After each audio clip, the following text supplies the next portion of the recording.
Whoa. Yo, we're live. What's going on, guys? Welcome. We're going to be finishing my Pokemon HeartGold hardcore Nuzlocke today. Super excited because, well, I mean, I love playing Pokemon.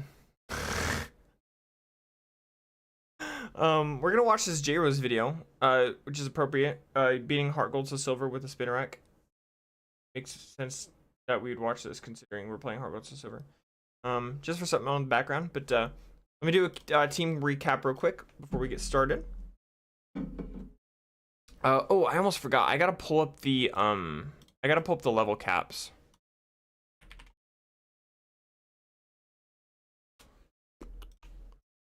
I always forget.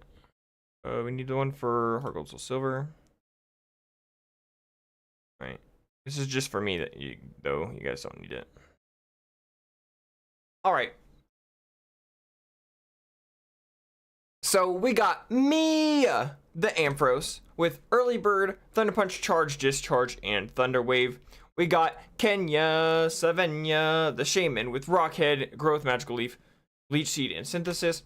We got Thumb, the Hitmonlee, with Magma Armor, Shadow Sneak, Brick Break, Meditate, and High Jump Kick. We got Titan, the Floatzel, with Rivalry, Sonic Boom. For some reason we still have it, but he hasn't learned a better move. Crunch, Aqua Jet, and Quick Attack. We got Plane, the Aerodactyl, with Anticipation, Crunch, Bite, Fly, and Ancient Power. And last but not least, we got Graham, our Bronzong, with No Guard, Guillotine, Extrasensory, Hypnosis, and Euro Ball. We are going to be crushing this Elite Four, hopefully, ideally. So yeah, let's go and play the video. Oh boy, this is gonna Okay, be difficult. just making sure it wasn't too loud. So, hey everyone, Did you good? how's it going? All right. So at the end of last stream, we beat Claire. So we need to go. I don't have surf on any moments. We need to go do the cave thing. I don't remember what the cave is called, but I'm gonna need an HM on. I'll switch out Bronzong. The challenges I used to do in most games were bug type team challenges. Not a Nuzlocke, just a normal bug type team. But I Bronzong there. And then Bibarels have been our go-to HM1. Spinnerack and Lediba, some of the only early game bug Pokemon that actually get access to a bunch of moves, I wanted to know how they would do in a full game playthrough. And so I'm going to combine both those ideas and we're going to try to do this. Now I'm going to start off by saying I'm not optimistic. Spinnerack's stats are abysmal, having almost an identical average to Zubat, and we I'll jump up. We're gonna avoid killing wild Pokemon because we don't want to get over leveled, because the level cap for the Elite Four for the first member is 42, and all of our Pokemon are high 30s, so I gotta be a little careful. Pokemon have decent move pools. The one problem I see is that it doesn't get a powerful bug move, and that's not amazing, but overall the move pools in later gens are pretty good. So with all that said, this is going to be a long video, so let's skip right ahead to Faulkner. Knocking out the Pidgey was simple enough. Even with Sand Attack, it was just a 3 KO with Poison Sting. Or did way too much freaking damage. As for Pidgeotto, I mean, yeah. We do get a gift Dratini, well, and yes, which I'll have to come back for.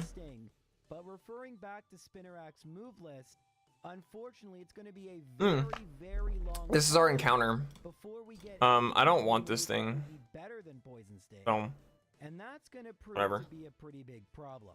Like in my red and blue runs, this leaves us with just one option. Oh no, I accidentally killed my encounter, guys. Dang it. Oh well. Oh, I thought I would be able to skip this till now. Quite a lot of damage to Pidgeotto, and that was helped by the fact we got a tackle miss. Unfortunately, even with Okay, we gotta switch out Ampharos because we weren't able to come close to knocking it out. Not close. Just cause. So my plan now is to Magical Leaf should one-shot the Marie. Try to battle Faulkner good. again and see if we can either get lucky or if there are some more beneficial ranges, something like that. Yo, what's going on, Moondrop Shadow? Welcome in. 17 isn't going to cut it. Because How am I? I'm doing great. 3 KO, and since it does We're gonna try to. I know what you meant. It's so good. We're going to be finishing our HeartGold hardcore randomizer Nuzlocke today.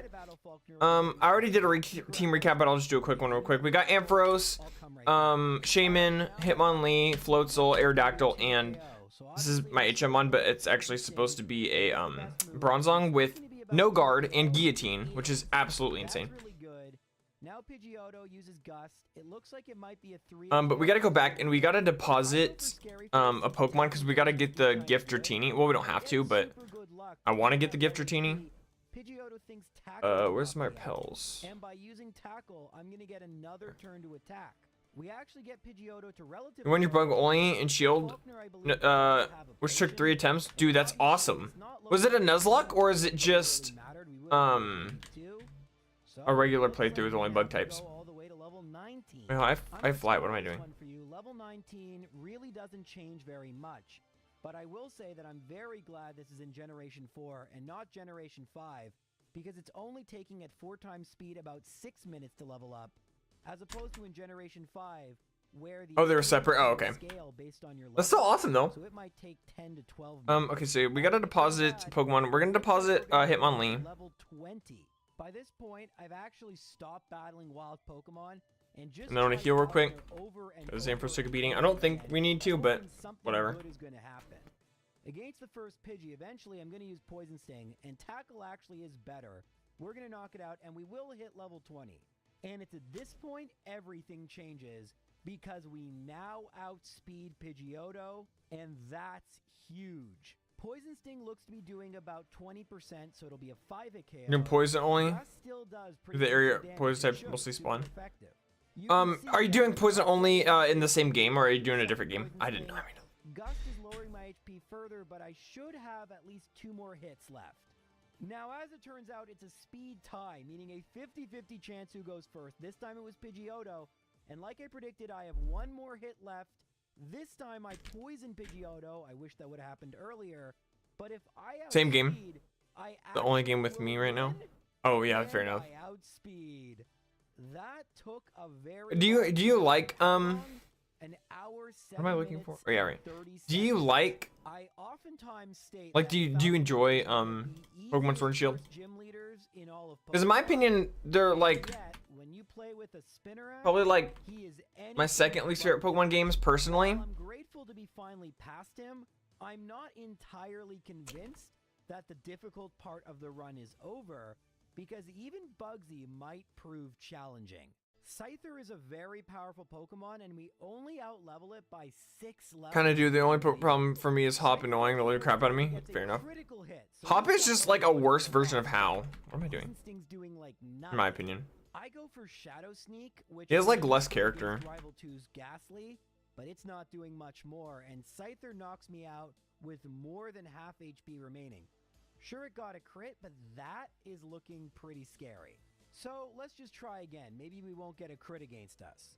So Scyther goes for Focus Energy, and we poison it the very first turn. Unfortunately, it gets the crit due to the Focus Energy, and even though it's poisoned and we continue to use Poison Sting, we On get shop Scyther should be to friend there, level both so annoying. but not low Fair enough enough. to be close to winning. And we're almost definitely going to need to level up more. I mentioned Rival 2 earlier. There actually aren't many trainers left for me to battle. So let's go. Yeah, we got the gym badge. Give me a ton of experience points. He leads off with Ghastly. I go for Shadow Sneak. It's a 1-hit KO. The next Pokemon, though, is Quilava, which might Yeah, be a that's nice. problem. Give me my I go for Pokemon. Leer, and I get a clutch Poison Sting Poison. I then Maybe they give also it to me go as for I Shadow leave. Sneak, since it will deal more damage. No. How do I get the? Oh, maybe I just leave and come back. Again, I think I'm gonna knock it out.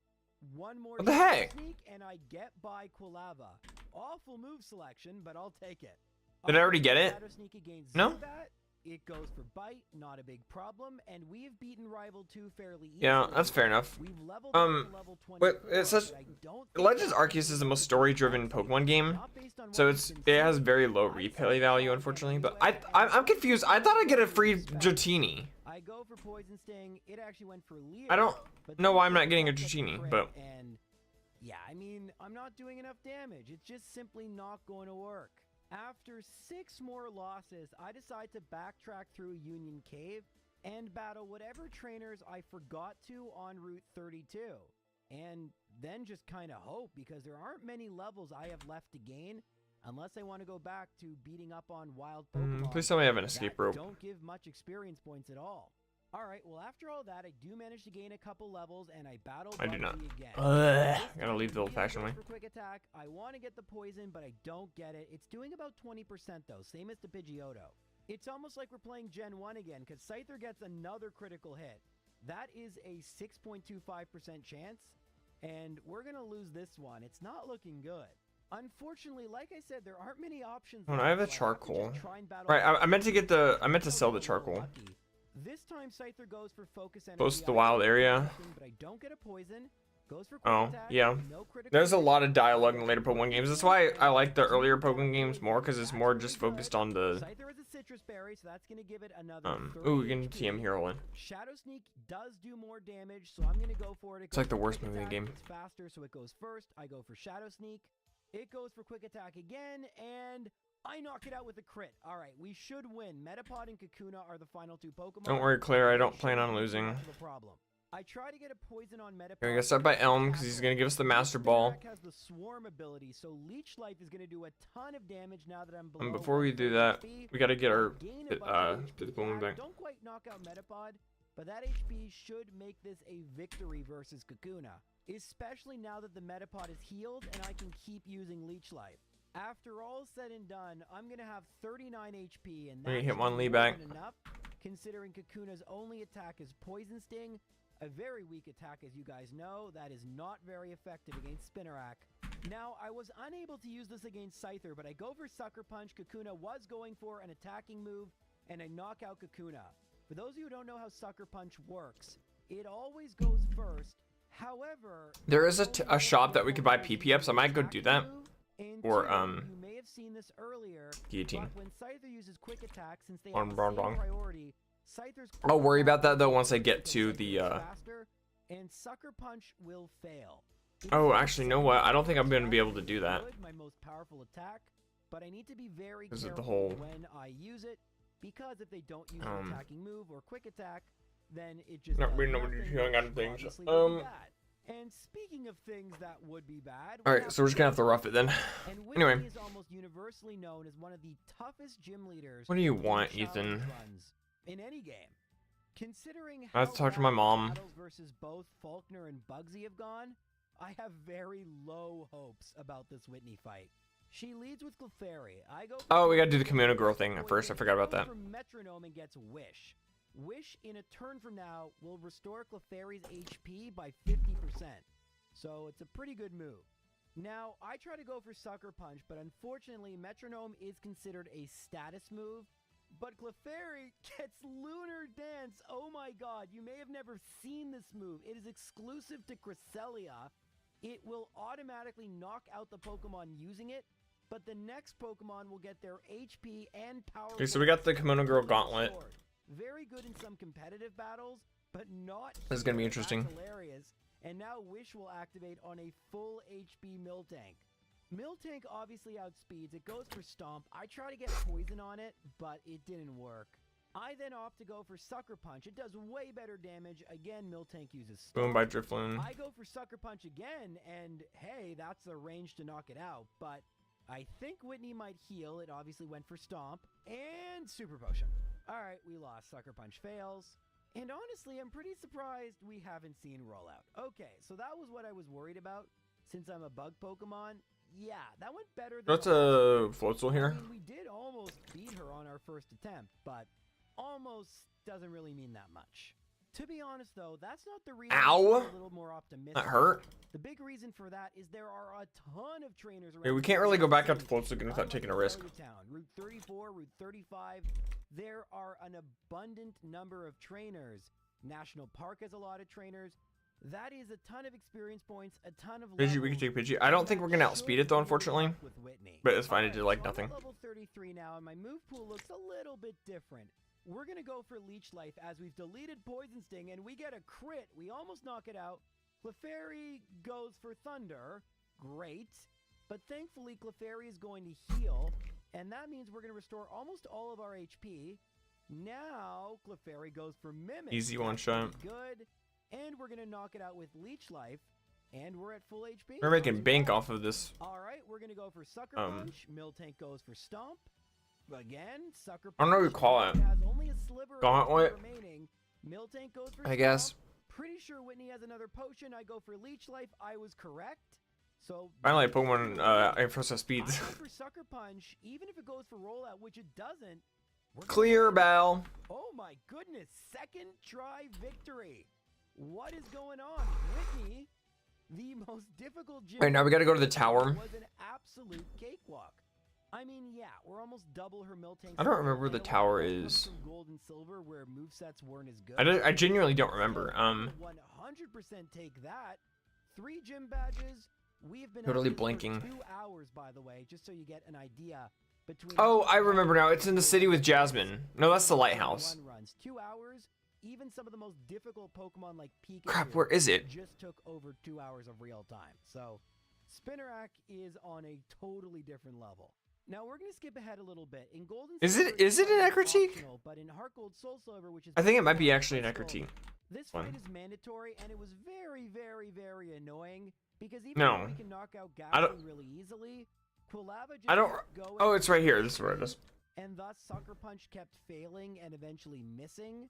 And that illustrates pretty perfectly why Sucker Punch can be a really good move, but also So we have 2 Master Balls. terrible move. I believe 2. Of course, to be honest, So we're gonna get Master Ball this Ho. It's gonna be a static legendary encounter, so it's kind of hard. It's gonna be hard not to wanna take it. Both on the initial Bell Tower. We can get an encounter here. Lava, the critical hit obviously So, helps a little bit. I'm pretty sure. I mean, it didn't actually do anything. This fight ended up being more annoying than difficult, to be honest. Zubat ended up confusing me, and that made Magnemite, which already resists Alright. every one of my moves, a little bit more of Puccina. an issue. Great. But just as I say that Sucker Punch can be a bad move, it ended up being a pretty good move, and we got a clutch hit in order to win. And Yay, we got a Puccina. Yay. People who are used to modern Pokemon might be surprised that Steel is resisting Dark. We're gonna name it D-O double G. I believe that changed in Generation After the 6. GOAT. Before that, Steel was even better as a defensive type than it is today, and it's still the best defensive type, which is crazy. However, one type that typically isn't super great defensively is Ghost, and we're going to battle the Ghost-type gym leader, Morty. Morty leads with Ghastly. I go for Shadow Sneak, and it's a 1-hit KO. Shocker. I'm actually not sure if a one-shot Haunter. I do. Pretty good. 2 down. Gengar I probably won't. Only half. And Citrus Berry, and it puts me to sleep. Ah, I see you've learned from Agatha. And the truth is, even though I don't think this has Dream Eater, it does have Shadow Ball, which is now a special move. And yeah, I'm actually gonna lose to Morty. Crazy. Or not. Okay, we woke up Sucker Punch. Alright, there's a chance. Alright, I'm a little worried about Shadow Sneak not knocking out Haunter. Sucker Punch hit. Very good. Look at that. Spinnerack got a first try victory. Again, we're almost double the level of the gym leader's Pokemon, but hey, we're playing as a Spinnerack. Cut me a little bit of slack here. Now at this point, we actually have some options of who we want to battle next. We want to get to that ladder. Honestly, I think it makes most sense to go in order right now. And In order to get to that ladder, we need to go fighting type there. gym leader. Now we've leveled up a bit So- since there are a lot of trainers on the way. Primate And then goes to double the team, and right. Psychic, which Alright, we actually I'll try to leveled remember that. up, misses. Primate uses double team again. Psychic hits, does about 3/4, so Primate might heal here. In hopes that it doesn't, I go for Shadow Sneak. Ooh, he didn't heal, but I miss Leer. Whatever, not a big deal. All right, please hit. No. We go Oh, here, that's Rock Slide. here, Oh, here, I then survived. here, then here, Alright, then I think here. this battle's Okay. over. Come on. Another miss. Hooray. All right, let's try that again. All right, let's get some better luck here. So once again, it goes for double team. I go for Psychic. This time, Shadow Sneak hits, and we level up to 43. We get Poison Jab, so I'm going to delete Shadow Sneak. I don't think we need it anymore. And even though Psychic is super effective, I'm going to go for Poison Wait, this is Jab. where I came I'm from? way more No, it's not. invested in attack, and it does a lot of damage. I get the Poison, the Citrus Berry activates, and that means one more hit, we knock out Poliwrath. It goes for Hypnosis and misses. Very good. That was actually my 3rd try. On my 2nd try, I missed Click, which caused a loss. So I guess the 2nd try where I actually did what I meant to do, I'm going to say good enough. Now, we just talked about how great Steel was defensively. I don't feel like battling Jasmine, so I have to do the awful Team Rocket part, and eventually, once I'm done with all that, I can battle Price. So because we had to battle so many trainers, Okay, we gotta go to the second one. Poison Jab, Okay, hold on, I know what to do. Steel. So that's 1 down. Next comes out Dugong, quite a bit bulkier. We use Poison Jab and... Oh, seriously, it's just for an item? Aurora Beam doesn't lower attack. I think Price is going to heal. Unfortunately, I misclick and use Sucker Punch, which doesn't work because Price healed. And that means Dugong is likely going to get to hit me again unless I crit, which I don't. I get hit again, and so I have way less HP than I want to for Piloswine. Now, Piloswine is part ground, so I go for Poison Jab even though it's resisted. Does decent damage, get the poison, but even though Blizzard has a 30% chance to miss, we don't get that, and we lose. Alright, so pretty easy way to improve on that. Let's try it. Seal comes out first once again. It takes me a few seconds to actually attack it, probably because something interesting was happening on the stream I was watching, but eventually we will use Poison Jab and knock it out. Now, as long as I don't use Sucker Punch for no reason, we should win, and a critical hit will make that even easier. So we're at full health going to Piloswine. Best case scenario. I go for Poison Jab. This time I don't get the poison, and I finally made it. It's doing. I'm gonna go ahead and save real quick. I Hurt. go for Poison Jab again. This time it does get poison. Citrus Berry activates, which is pretty bad. Blizzard hits again, which is obnoxious. But I do have. All right, legendary counter. Here. Rather than going for Sucker Punch, I'm gonna go for Dig. That means I get an extra damage, and we do enough to knock out Piloswine. In Generation 4, Dig has been buffed to 80 base power. It was 60 in Generations 2 and 3.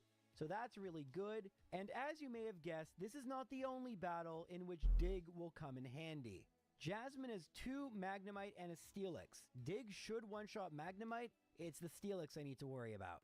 Alright, well we out-level the Magnemite, outspeed the Magnemite, and as I predicted, one-shot the Magnemite. Steelix might be more of an issue since it's very defensively bulky. I'm gonna go for Dig, it misses with Screech, and we're doing about a third. Steelix goes for Darude, which is fine. I go for Dig a second time. It misses with Iron Tail. That's what I'm scared of.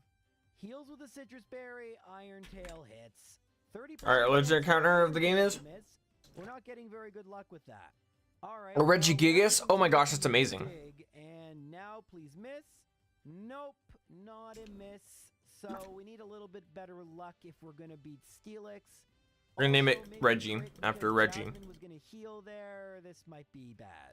As it would turn out, What is it? The Nintendo of America. I mean, I'm only gonna show you one more loss. Oh, its ability is good. 6 others that pretty much were identical. Obviously, beating the first Magnemite is trivial, but unfortunately, due to Steelix's high defense, Citrus Berry, and Iron Tail just seeming to hit way more than it should, I could not get past the Steelix a single time. If it's any good. 6-7 times in a row. So it's level 45, so I wouldn't be able to use it till the 3rd Elite 4 member. For this battle. And unfortunately, Got Water Veil. That's not bad. With not the best move pool for But it's just really freaking good, man. more I could really do other than level up.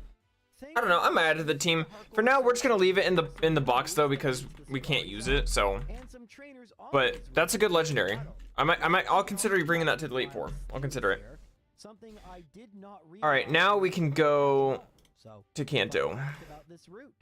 Well, after battling all those trainers and any others I left at the Lake of Rage and around Mahogany Town, I battled Jasmine once again.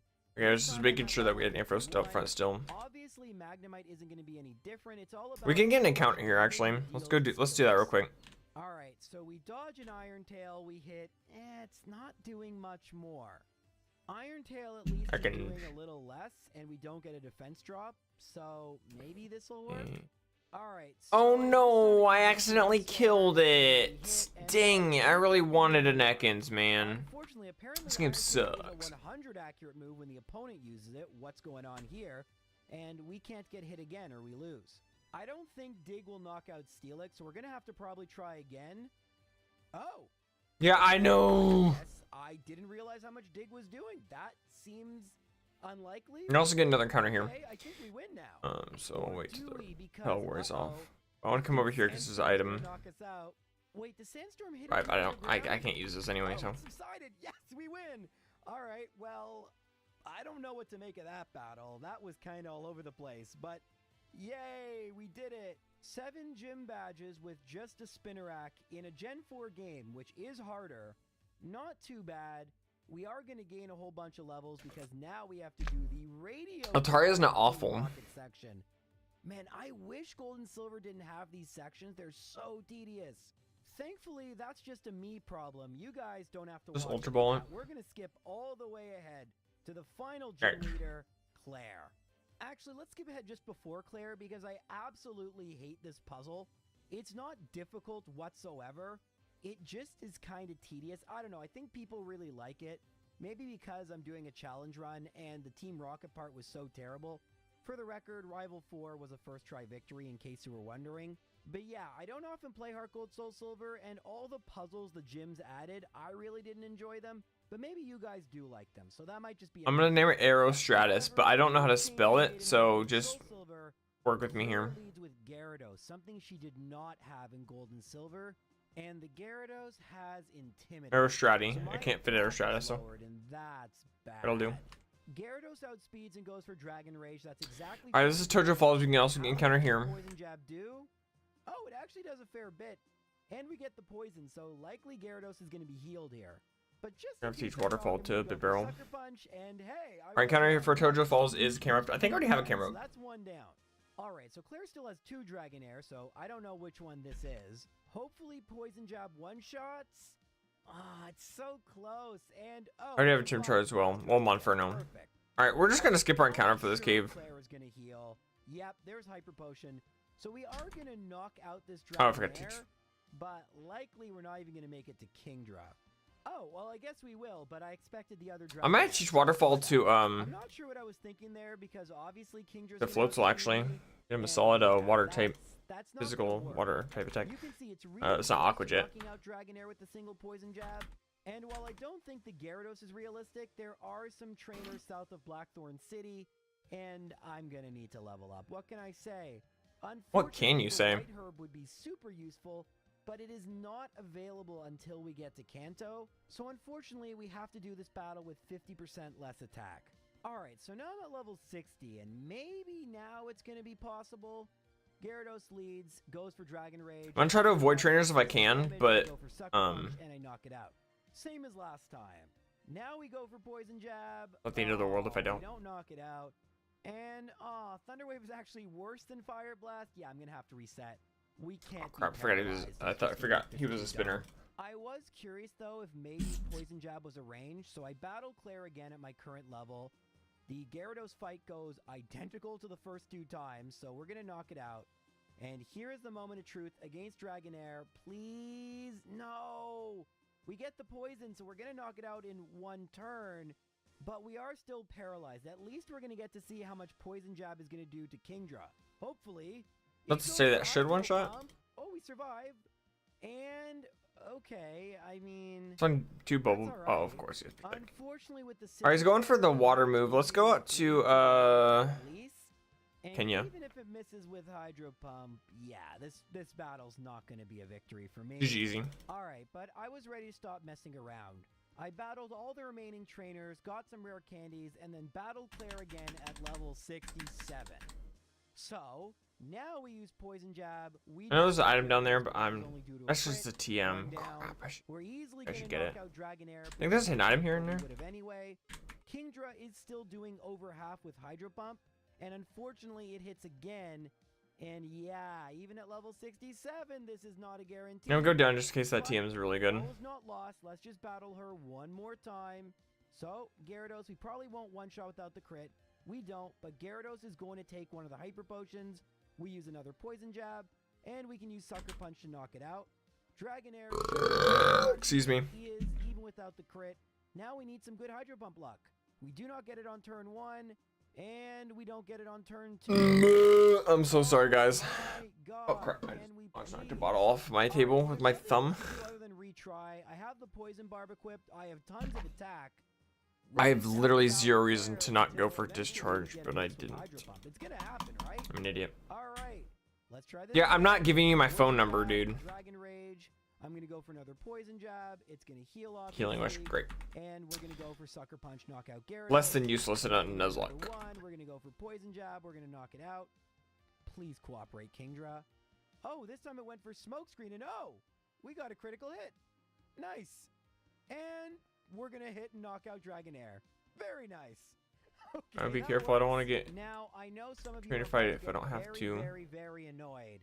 but I did reset because that crit was Tiny stone, so cool. lucky. And I'm just gonna spoil it. I won again. Also due to luck, but I'm you see, not gonna sometimes risk it. I'm you gonna get swim lucky around him. twice. It's the game telling you, all right, Jairus, time to move on. And how do I get lucky this second time? Well, the first Hydro Pump hits, and we get another crit. I mean, what can I do? I didn't get a single Hydro Pump miss, and I got... You! I hate it when spinners do that. Net positive. But yeah, I know you guys hate when I reset. I do want to show a somewhat consistent strategy, but I do acknowledge for Pokemon like Spinarak, it's not that important. I mean, who is really going to do this run? And we're not even at the most difficult part. So go to yet. plane? I mean, I don't even know if that's going to be the Elite Four. It's definitely going to be Red. There is some disagreement whether these challenges should end at Lance or at Red. To me, I've always believed the first credits were fake-out credits and that the true ending was Red. I never considered that to be post-game because there was a badge counter. It just felt like that was content intended, unlike other post-games where, other than the Battle Frontier that's clearly its own thing, there's no real way to track progress. But regardless, this video might end up being very long because of Kanto, so I'm going to skip ahead to the 5th rival battle. It's right before the Elite Four, and sometimes can be difficult. Alright, so he leads... Thankfully there's a heal house, but coming up. I think this is an encounter, but I personally don't care. Really good swap. We hit 3 times, but Don't really want... I keep forgetting to put repel on. Thankfully, I'm so much at a higher level. Poison Jab, even though it's resisted one-shots, we knock out Gold. And again, I get interrupted. We're able to outspeed I love that meme. and one-shot with meme. Missile. Only 18 base. Yeah, we can rounds. heal That's this house, 2 pretty sure. down. Typhlosion we outspeed. We go for Dig. That is 3 down. I don't know if Haunter's going to set up Curse. I go for Sucker Punch, and good call. That is 4 down. Well, now I'm outspeeding Sneasel. 2 hits with Pin. Guess you could see me over there. And there's just 1 more remaining. A Magneton. Okay, we do have to go this and I way, think, like you know, guaranteed. this is gonna go. Oh. Unfortunately, this is a case where Rival 5 is just a little under-leveled. Only level 36. That's kind of crazy. Togepi? Okay. End game. It is what. Of course you have motor drive. Still should be plenty difficult. I am a little nervous because the first Elite Four member, Will, is a Psychic type Elite Four member. I'm a Poison type. I have a weakness, but let's see how it goes. Thankfully, I'm able to outspeed Xatu number 1 and Poison Jab one-shots. Xatu doesn't have a lot of... Why? I don't know why I did that. Unfortunately, I'm not able to outspeed the second Xatu. Psychic almost knocks me out, but at least Poison Jab Mega. still does knock out the second Xatu. Back at the That's first, 2 I guess. down. Now, based on that, I don't think I'll outspeed Jinx. I go for Sucker Punch. Its defense is terrible. We knock it out. 3 down. I'm below 1/3 HP, so I'm going to go for Pin Missile. It's not doing that much, so I'm going to have to hit quite a few times or get a crit. So we would have needed 4 hits to knock out Slowbro, even with Swarm. That's not great, but hey, we made it past. Executor is double weak to it. I wonder if a one-shot. Close. It's always a minimum of 2 hits with multi-hit moves, so we would have knocked it out regardless so long as we hit. But okay, Will's looking all right.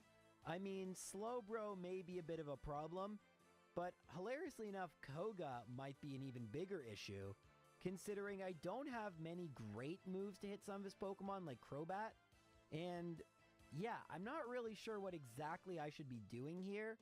Fortress with Explosion could be a problem, but there's really not much... Yeah, I was about to say, I don't think I can get around her. It's not a big deal if we lose. Let's just go battle Koga and see how it goes.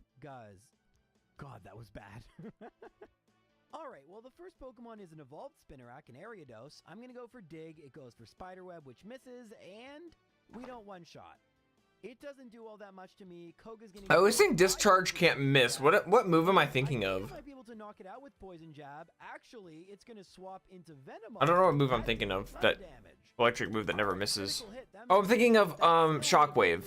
That's the electric move that never misses. That's pretty cool. Go Spinarak, you're awesome. Crobat, however, is a flying type, and this could be a problem. Sucker Punch will do the most damage, but it goes for double team. I was worried about Yeah, we're fine on money. I'm gonna switch Amphylos out. Another double team, a third or double team, plane. and Wing Attack did a lot. Now we're out. No, I should go back and heal. Pretty bad. Okay, so Play it safe. As we predicted, and it was the Crobat I was most worried about. Might be a little bit of an issue, but it's not just. She does look over this way, guaranteed if I run. So. One as well.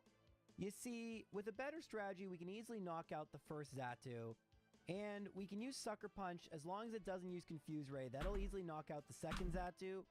Jinx, we saw Sucker Punch will do fine. And you might notice I'm losing HP. I'll talk about that in just a second. But you'll see that since I'm not in swarm range, 2 hits with Pin Missile, by far the most common outcome, only does about half. Now, why am I losing HP, you might wonder? I have the Life Orb equipped. And in fact, in order to get the Life Orb, I actually have to catch Ho-Oh and then go to a secret room in the ruins of... Alright, we can get a victory encounter. You can get a Life Orb. In these challenges, I'm allowed to catch whatever Pokemon I want, so long And as it is don't a battle. And the Life Ludicolo. Orb, for 10% of my health every time I attack, I deal 30% more Just damage, try quick balling which is it. really good. In this Wow, battle, it didn't which even you're shake seeing, once. I actually go for Sucker Punch, and even I really don't want Life to. Orb, I can't run. it does not one-shot slow. I really don't want a Ludicolo. Yeah, Will is not easy at my current level. Oh, I don't And in fact, have string. the best I could. strategy at thought. my current level involves not using Life Orb, and I'll explain why in just a second.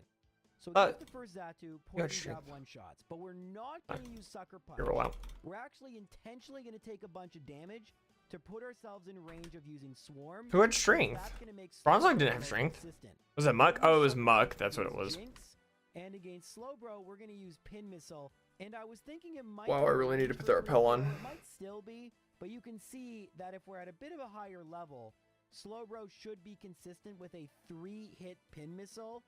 Unfortunately, Silver Powder isn't available at this point in the game. That would boost my bug moves by an additional 20%, but alas, not something I can easily get. So we're going to have to probably... Light Ball, well, it's nice if I ever get a Pikachu. But how about Koga? What plans do I have for Koga? Well, on Sundays This in is the a dead Pokemon end. Mart and Goldenrod, you can get the TM. That's just a straight up troll. Return with Max Friendship, which I have, has 102 base power. A little bit more powerful than Sucker Punch, which is 70, or Dig, which is 80. And we can even use the Silk Scarf, which I do have, by playing a bunch of Voltorb Flip, or the Life Orb, which will boost all my moves by 30%, including Dig. So I think I'm going to use the Life Orb, and let's see how it goes. The first Pokemon, obviously, is Ariel. Okay, I couldn't remember if that was a jump up or jump down cliff. And we one-shot. Nice. One down. Crobat was the concern last time. I'm going to go for return. It goes for double team. We hit. Oh, that's okay. I mean, probably going to be a 3-hit KO. It goes for wing attack, does a lot of damage, and oh, well, if we get a critical hit, it'll definitely be a 2-hit KO. Not bad. Honestly, now I'm worried I won't have enough HP for Life Orb. Hopefully we do. Alright, so I'm just going to use Return against Venomoth. We one-shot, but it's going to be close. And, oh yeah, Fortress is next. It's not going to be close. We're not going to one-shot this thing. Even if we did, we don't have enough HP. I can't do math, apparently. Eventually, I just started leveling up a little bit, hoping it would make this battle a little easier. I'd lost to Koga 4 times by this point. It was clear that Life Orb simply wouldn't work. I wouldn't have enough HP. So I'm I don't know which one to go in. Scarf, and we still knock out Ariados in one hit, even with the slight reduction in our base power. Return misses the first time, the second time, and even the third time, but it hits the fourth time. Koga's Citrus Berry activates, Wing Attack hits, but we thankfully do hit and knock out Crobat. Venomoth stands no chance against Return, and now it's up to Fortress. We use Dig, it misses with Swift, we're doing about a third. We use Dig again.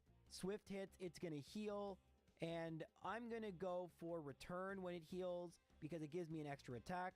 I go for Dig, and it hits again with Swift. It's actually going to go for Explosion, which is perfect because Muck is weak to Dig, and we have just enough attack to Muck and to Viral Koga for the very first time. Oh, that's actually a pretty good move. I know we like to make Alright, rival fight. a lot on this channel, but this is definitely the best version of Bruno if we exclude rematches. This team is pretty okay, and while our matchup isn't terrible, I definitely don't think it's great, and losing is a distinct possibility here.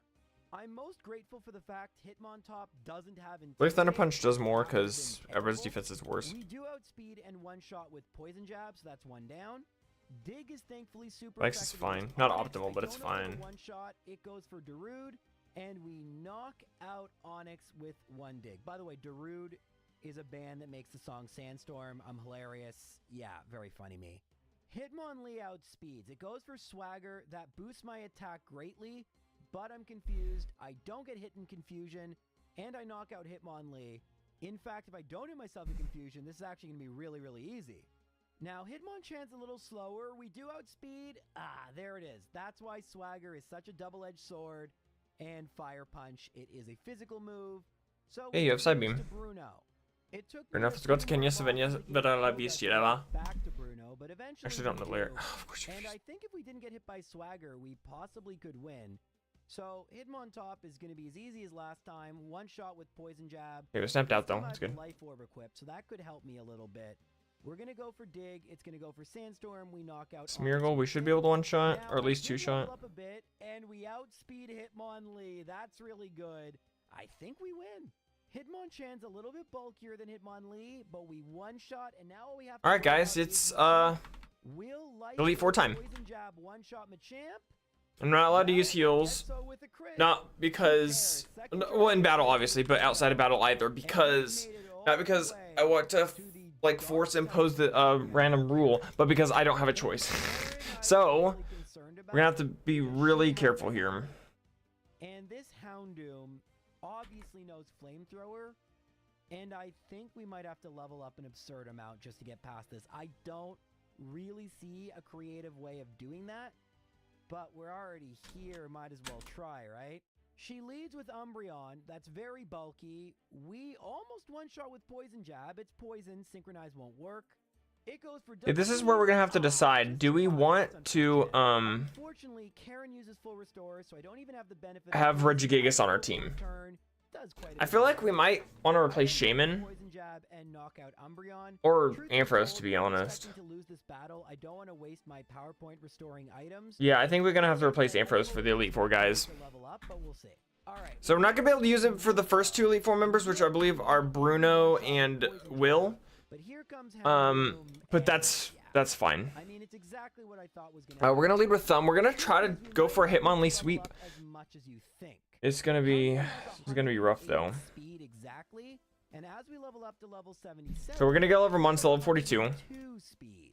It is precisely for this reason that I didn't bother saving Hitmonlee gets Blaze Kick via level up? Really? because at this I mean, cool. point, I forget High Jump I'm just Kick. going to battle We're gonna them use that. in order to quickly gain experience points. You can see the strategy is changing. We take a the little extra bit. coverage. We outspeed every single one of Will's Pokemon and can one-shot the first 3 with Poison Jab. Slowbro we can't, but it actually tends to go for Curse as opposed to Psychic. And with Slowbro being far easier to defeat, we've gone from Will being someone who has stopped 80% of my runs to someone who I almost defeat every single time. Considering we haven't gained all that many levels since our first attempt, I'm pretty happy with this result. Koga, on the other hand, is far more random. Just because we don't knock out Crobat in one shot, and Wing Attack is just such a devastating attack against Spinarak. I simply can't predict how much HP I will have if I defeat Crobat at all, and without enough HP... Alright, I'm gonna try to save Bronzong for the final fight, Two-hit KO but we'll see. will not Let's see what the items are on everyone. exactly what happened here. But it's not a big This deal. I plate, have buff, tons and okay, tons of buff money. grass, buff I flying, just buff need to water, get buff, experience or points just make you and keep have a chance to going outspeed. back into And then I the give, floor let's go through our as TMs real many quick. experience points as possible So what do we got here? We got until we Power get Whip. 108 speed. So you see here we If have anyone can learn that. 106, and we have just defeated Titan, Bruno. Reggie, and This is the Thumb second can. I time think I've we're gonna battled give it Karen, to and my expectations are extremely Reggie, low. or maybe I am Floatzel. going to use a potion, well, actually multiple potions, because I No, don't no, no, really no, let's care give it about to potions. Reggie. But I am expecting to lose, so no restoring power points. Over, Let's just get a little bit of Foresight. experience and maybe win. We're gonna go for Poison Jab. Just to give him some kind of And unfortunately, it coverage still here. doesn't one shot. That's really annoying because We have of Dig this, here. But eventually, Reggie can learn Dig. Okay, good. So we're getting him some type diversity. We're getting some type diversity. Let's go ahead and forget Knock Off, Am I gonna lose to Umbreon? I guess. 9 HP. All right. And they're probably gonna give Reggie strength as well. It doesn't really We have matter. Psychic here. Does anyone can learn that? Houndoom's gonna No. outspeed. I went for Sucker Punch. It actually does. Yeah, and we're gonna give him some strength But for just for some even a pure crit wouldn't knock out damage. Houndoom, and yeah, we just need 109 speed. After We're gonna go ahead and forget. Should I forget Revenge or Confuse Ray? Let's go ahead and forget Revenge because I think it's negative priority. After this one. So we're just gonna see if my Not strategy sure. changed at all. Will, I can tell you right now, is exactly What the am same. I confused? We might even one-shot Slowbro. It is a range. No, I'll forget revenge. I'll forget revenge. And we don't hear, but the poison's gonna knock it All out. right, so we got give you strength. I want to give you the silk scarf. 109 speed after the Buff that Slowbro. strength even more. It looks like we're gonna be able to get past Um, Karen, but All right, I think we're as ready for the Elite Four as we'll ever be. So, it's funny that Koga might be the bigger problem. wish me luck, guys. So darn I did not mean to open my but trainer card. thankfully, since I am at a much higher level, perhaps he isn't as big a problem as you might think. So I can't buy heals. Gyarados with one So, return, not bad. that's what's gonna make this really difficult. We don't outspeed, we miss. All right, let's do it. Again. Oh boy, I'm nervous, but we got to do it. It's gonna be a 2-hit KO. I try to go for Sucker Punch, but I miss. I don't miss the second time. We have no HP. Ooh, I'm Noivus, guys. I'm Noivus. Okay, he's leading with Heatran. Speaking of which, I'm gonna go for Return because I'm worried about Oh, Protect. that's toughy. Unfortunately, in trying to predict what Fortress will I think we do, just go I stand, took go for about Brick Break. one extra Okay, we don't swing, one shot. I didn't expect to. and we aren't Metal Sound able to misses. knock That's it out. huge. It actually took 3 more losses against Koga, but eventually we make it back to Karen. And like Okay, I Mareep. said, I think Karen Let's go for Brick Break here. The one shot doesn't. Light screen is fine. I think he's gonna heal here. I'm gonna go meditate. Good. We're gonna one-shot with Poison Jab, and we should one-shot Houndoom. Awesome, awesome, awesome. Okay, this is going great so far. Manetric, we want outspeed. Don't one shot. He uses Roar though. That's fine. Let's go for Aqua Jet here. That doesn't one shot. Oh, that's not good. And Aftermath. Okay, Floatzel's literally useless now. I think I'm gonna. Okay, we're gonna have to go to Kenya here. Oh, I can't hit Gengar anymore. No, it just used Spite. Okay. Oh my god, that's horrible. So, yeah. This Gengar knows Spite. Okay. Focus Blast. Oh my gosh, and he's got his own Regigigas. I'm out of moves. So I'm gonna use Struggle and I'm gonna knock out the Gengar. Okay. But Struggle. Late seed coming clutch. Let's go out to Graham. Total HP. We almost won in spite of that. But I'm gonna be honest. Go for Hypnosis here. Don't hit yourself. Spite Gengar Good, okay. my run. Oh my goodness. But I actually have a plan here. Let's try this again. Okay, so against Umbreon. Switch out to Titan here. Have it get a little bit HP back. Murkrow, you already know what's gonna happen. And Houndoom, probably Poison Jab could one-shot, but why take a risk? Let's just go for Dig. And Okay. now you might see instead of Return, You know what? and Thief doesn't one-shot. So let's go for it again. Maybe it's a range. So Floatzel's not gonna be useless here. You actually got HP back. Oh my Don't hit yourself, please. Oh my gosh, honestly, that could not have gone any better. That could not have gone any better. We can actually use Floatzel still. Oh my gosh, that's huge. All right, next Elite Four member level cap is 44. Going to beat Karen here and make it to Lance. I mean, Okay, everyone up to level 44. We're smart and just use Sucker Punch instead of Thief the second time. We can actually stall out all the. And then one more fight, and then we can use Regigigas. Let's take a second. Use Thief. All right, it's gonna heal, so we're gonna use Thief again, and then we're just gonna keep going for Sucker Punch. So that's 1 Destiny Bond, 2 Destiny Bonds, 3 Destiny Bonds, 4, 5 Destiny Bonds, and then Focus Blast misses. And now we just have a Vileplume that should be fine, right? Right. We're at level 86, but we have made it to the champion for the very first time. And, oh my god. Okay, I think this time we want to lead with, let's lead with you, so we can go Hypnosis, and then we'll send out Kenya to Leech Seed, I guess. I'm just thinking about this now. I'd been so focused on beating Karen. All right, Koga. I never thought about what would happen if I actually had to battle Lance. Alright, let's just see what happens. Well, first things first, he leads with a Combi, well. okay. It has Intimidate, so yeah, we have 50% less attack. Hooray! That means Poison Jab does not one-shot, although we get the poison. So Let's go out to Waterfall does okay damage. It's a physical move now. go out to Plane and try to get the Omni Boost. Because we're gonna get another opportunity to attack before Lance does, and a critical hit means we can just. Okay, no Omni Boost, that's fine. But speaking of time save, Okay, Graveler, let's go out to Pterodactyl's gonna destroy me. I'm just gonna go for Sucker Tuffy. Punch. And Go to Graham, it's doing about half and then damage, Hypnosis. really good. It, however, knows Rock Slide, and yeah. Oh, we survived. Nice. Okay, that's not 7 great. HP. Surely more than enough than I need to defeat the rest of Lance's 4 Pokemon. Oh, this is gonna be so bad.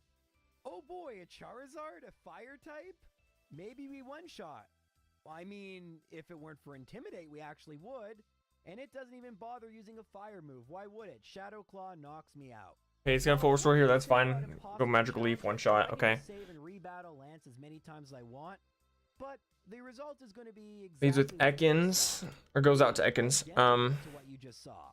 In this battle, I try using Life Orb to deal just a little bit more. Let's go for Leech Seed. It's not really worth using Leech Seed on a pre though. In this next one, I Go to Floatzel. But it also doesn't make too much of a difference.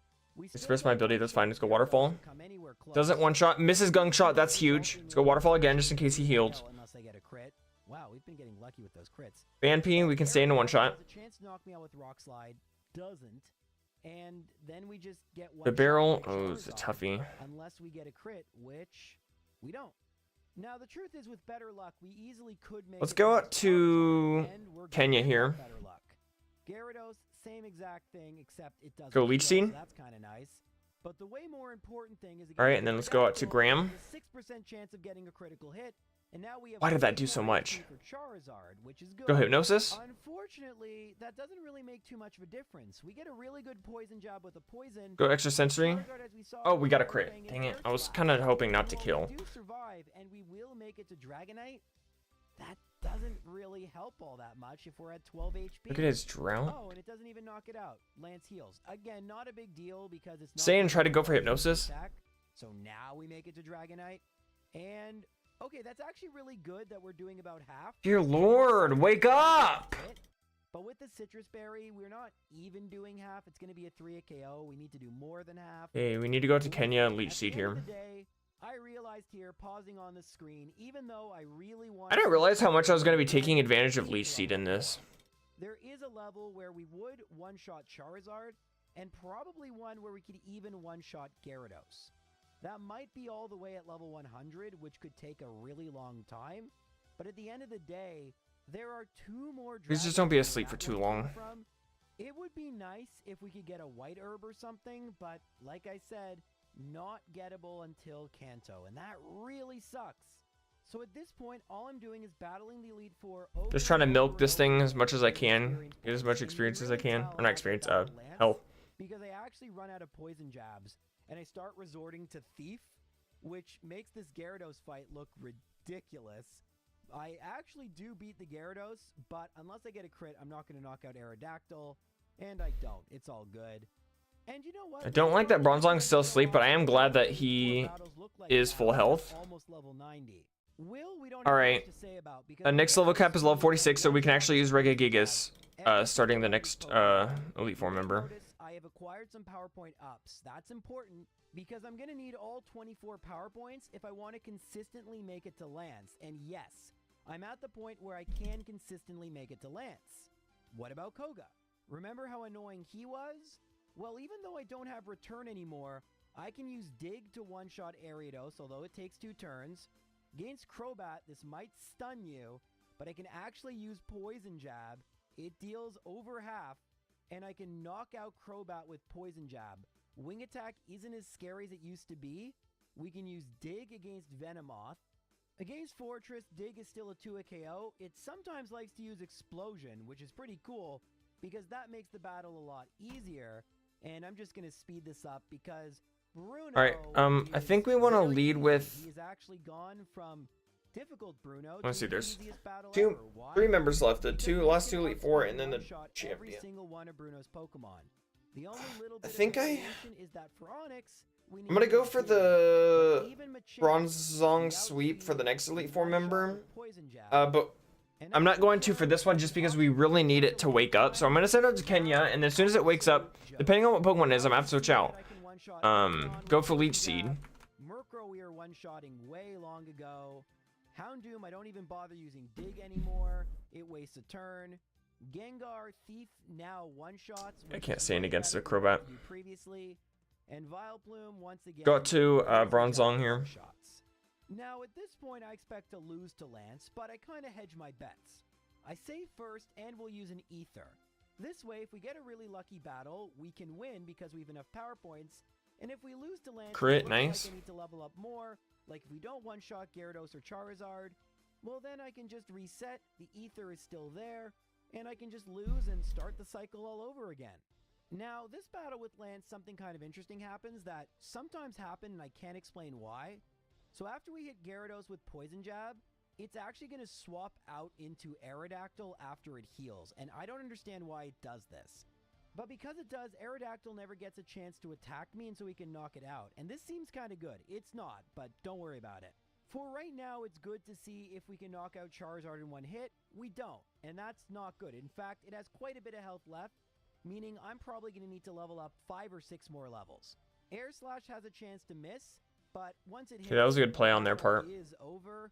We are going to make it to Dragonite again, but it hits Let's with go Fire out Blast to and knocks it down. plane here. Regardless, I can't win if this happens because once Gyarados Oh, hits that's again, very bad. Intimidate That's is very over. bad. And Please don't miss. yeah, Please don't miss. Please don't miss. unless the last Pokemon No, no, no, no, no, no, no, no, no, no, no, no, no, no, no, no, no, no, no. Plane's useless now. So once I Pretty level much. up, I don't want to see the swap out. By the time Plane's literally pretty much we useless have now. a glimmer of hope. We've been hit by Aerodactyl, and Charizard still survives, but on a very Okay, small Plane was able to do us something before I can't use him anymore. So I'll take it. I'll take it. Okay, Omnite with Drizzle. Okay, we want to go out to Kenya here. At this point, we're all the way at level 96. Ninja Power. It's gonna go And we Leech get a Seed here. critical hit and knock out Gyarados, so that's good for our HP. Against Please wake up. Aerodactyl, Please wake Sucker up. Punch doesn't crit. Rock Slide is Okay, that's doing fine. just over half, which is Okay, we got pretty the Leech good. Seed. We knock it out, but maybe we'll one-shot Charizard? Yes! No, it was a crit. And unfortunately, Synthesis here. we still do decent damage to Dragonite, but Okay, let's go to Graham. chance to hit. It hasn't missed yet. We have still not got past this level 50 Hypnosis here. Fire Blast. Well, we just keep on beating the Elite Four over and over again, and finally, after we knock out this Vileplume, we're at level 98. I mean, there's only 2 more levels left, so if it's not going to be easy to do now, it's probably just going to require an insane amount of luck. Like I said before, Go Guillotine here. I'm not gonna always risk say anything. before you heal, before you do anything, because in case you want to Alright, we beat Bruno. you haven't used up any of your PowerPoint restoring items or And we don't have any deaths so far, which is great. Okay, the next level cap was 47. And let's try for the first time battling Lance at level 98. Alright, so at this point I think it's clear knocking out Gyarados in one shot is a bit of a pipe dream. We do get the poison, and it might knock it out. Waterfall's obviously doing a little less. Unfortunately, poison doesn't knock it out. That means Gyarados is going to heal. That means we could get the switch, and that's not good. Alright, we get the hit. Please don't switch. No! At least Aerodactyl can't attack us, but that's Okay. actually really bad. Uh-oh. Hilariously, we get a critical hit. Let's lead against with... Oh, Aerodactyl, man, I so don't know. I guess it didn't matter anyway. Wonderful. Let's lead with Reggie here. One-shot Charizard. Come on. No, I think... No. She'd either lead with Kenya or Graham. Okay. I did not expect it to use Shadow Claw. That was weird. We have a lot of This is a HP. toughie. 144. We lead with not Graham bad. Hypnosis, and then we'll Is figure it this out from our there. opportunity? That's Alright, what we'll do. We have Fire Blast Dragonite. We already know we're going to do just over half. And what? What are with these move selections? Safeguard? It's already poisoned due to the poison jab, and we're going to knock it out. What is going on? Now we have Gyarados, so we're going to be at half attack, which is wonderful. And yeah, Lance, just waste your full restore, whatever. I don't care. I would have preferred you missed there, but whatever. But yeah, I don't think we're going to deal enough damage to the last Torkoal, we Dragonite, definitely cannot so stay in. very unfortunate. Alright, so level 49 Dragonite comes out, and whoa, we got a I think we gotta go oh to my the... god, are we gonna win? Is it gonna happen? The key here is just doing I think I gotta go out to just plane half. and sack him off here. Yes! He's not gonna be any help Okay, that means it is right gonna now. attack first. Dragon Rush, it hits. Sorry, plane, but We survive. Yes! Yes, we win! Woo! I think you were a worthy Yeah. sacrifice. As it turns out, that second Intimidate didn't matter too much. I mean, what's the big difference between Crit. 75 Oh, you... and 50%? You suck, Torkoal. To a KO. This was pretty okay. I mean, yeah. Of course he it took a really lands long Protect. time. Twice, Spent I'm not paralyzed. hours with 4 times speed in the Elite Four. This really sucks, man. Elite Four with a Spinnerack. We're probably gonna lose Hunter, not Hunter. We're probably gonna lose Floatzel here too. Let's go out to Reggie and go for Dig. Cakewalk by any means, but we're almost at the 1 hour mark, and at this point, if we want to get this video done in a reasonable time, I'm gonna have to speed run the 8 Kanto gyms. Let me say for the most part they're really easy, but there are a couple exceptions. Just because it's fun, I'm gonna try and go in the Kanto order. So we're gonna do Brock first. I'm gonna use Dig against Graveler. Go to Kenya here. Rhyhorn comes out next. I'm gonna use Dig. It's gonna one-shot. That's pretty good. 2 down. Omastar, we're gonna use Dig. Thankfully protected turn 1. Go to Graham here. One-shot. Ancient Power does a ton of damage. If you want to just keep healing my mons, I'm totally okay with that. Poison, I'm gonna go for Dig, but it withdraws into Kabutops, and we do one-shot Kabutops. That probably will result in a victory.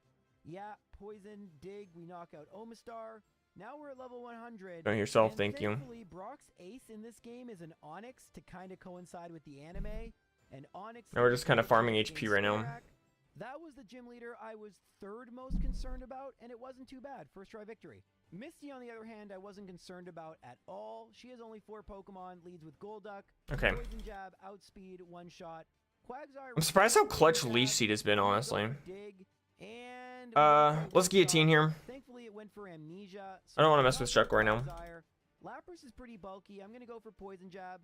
Doesn't knock it out. Thankfully, Ice Beam doesn't freeze. Misuse a full restore, but it's too little. Alright, we're at Lance, and the level cap for you is level 50. Another full restore doesn't really matter, and in fact, Poison's actually going to knock it out. Now we have Starmie. I went for Sucker Punch. That was pretty silly because it went for Confuse Ray, and thankfully, I don't hit myself in Confusion the second time, and I'm able to knock out the Starmie with Sucker Punch. Next, we have Surge, who I haven't battled yet, so I can't make fun of him. He leads with Raichu. I go for Poison Jab and static hits. That's pretty annoying. Next comes out Electrode. I went for Sucker Punch and try to hit with Poison Jab, but I just keep missing. Eventually I hit and knock out Electrode. Electabuzz would outspeed me. I go for Sucker Punch, knock it out. Next, Electrode. I go for Sucker Punch. I outspeed and knock it out. I didn't even know Floatzel got Reason Win. I'm going to have to go for Dig. It goes for Double Team twice. I miss with Dig. Please hit. I do. That is Lieutenant Surge. And you guys know this isn't a red and blue video because I'm not forgetting Erica. Now I'm going to be honest, I absolutely hate this little maze thing they put in her. I'm actually only going to get Hitmonlee and Regigigas to level 49 because the level cap for the lowest level gym in Kanto is 50. So I don't want to risk anything. Alright, we're going to lead with Bronzong. Easy outspeed, easy one shot. Blossom is her ace. Unfortunately, it's a grass type. I'm gonna make a safe state there, just in case. Now we move on to excuse me. Alright, here we go, champion. She's typically the easiest. Paris is a good lead, okay. No Hypnosis here. Unfortunately, Crobat proves to be pretty annoying. Let's go out to Thumb and try to set up. Wing attack and nearly knocks me out. So I almost lost. Woke up immediately. Freaking fake Koga. Go Blaze King. I'm out of confusion. I one-shot Ariados with Dig. That could have gone better, but it's fine. Double team 3 times. Deoxys. Knock it out with Dig. Weezing cannot be hit by Dig, so I have to go for Poison. Good. We got to go up to Graham here and go for Guillotine. 65 HP. Ariados number 2 comes out. I go for Dig. I knock it out. These aren't level 30 Pokemon, but I was able to defeat her. The barrel. Let's go out. Let's use Hypnosis here. Buffing some of the weaker gym leaders, but still pretty. Okay, let's go out to Kenya. Speaking of weaker gym leaders, shockingly, Sabrina should be extremely. Go for Leech Seed. Sucker Punch.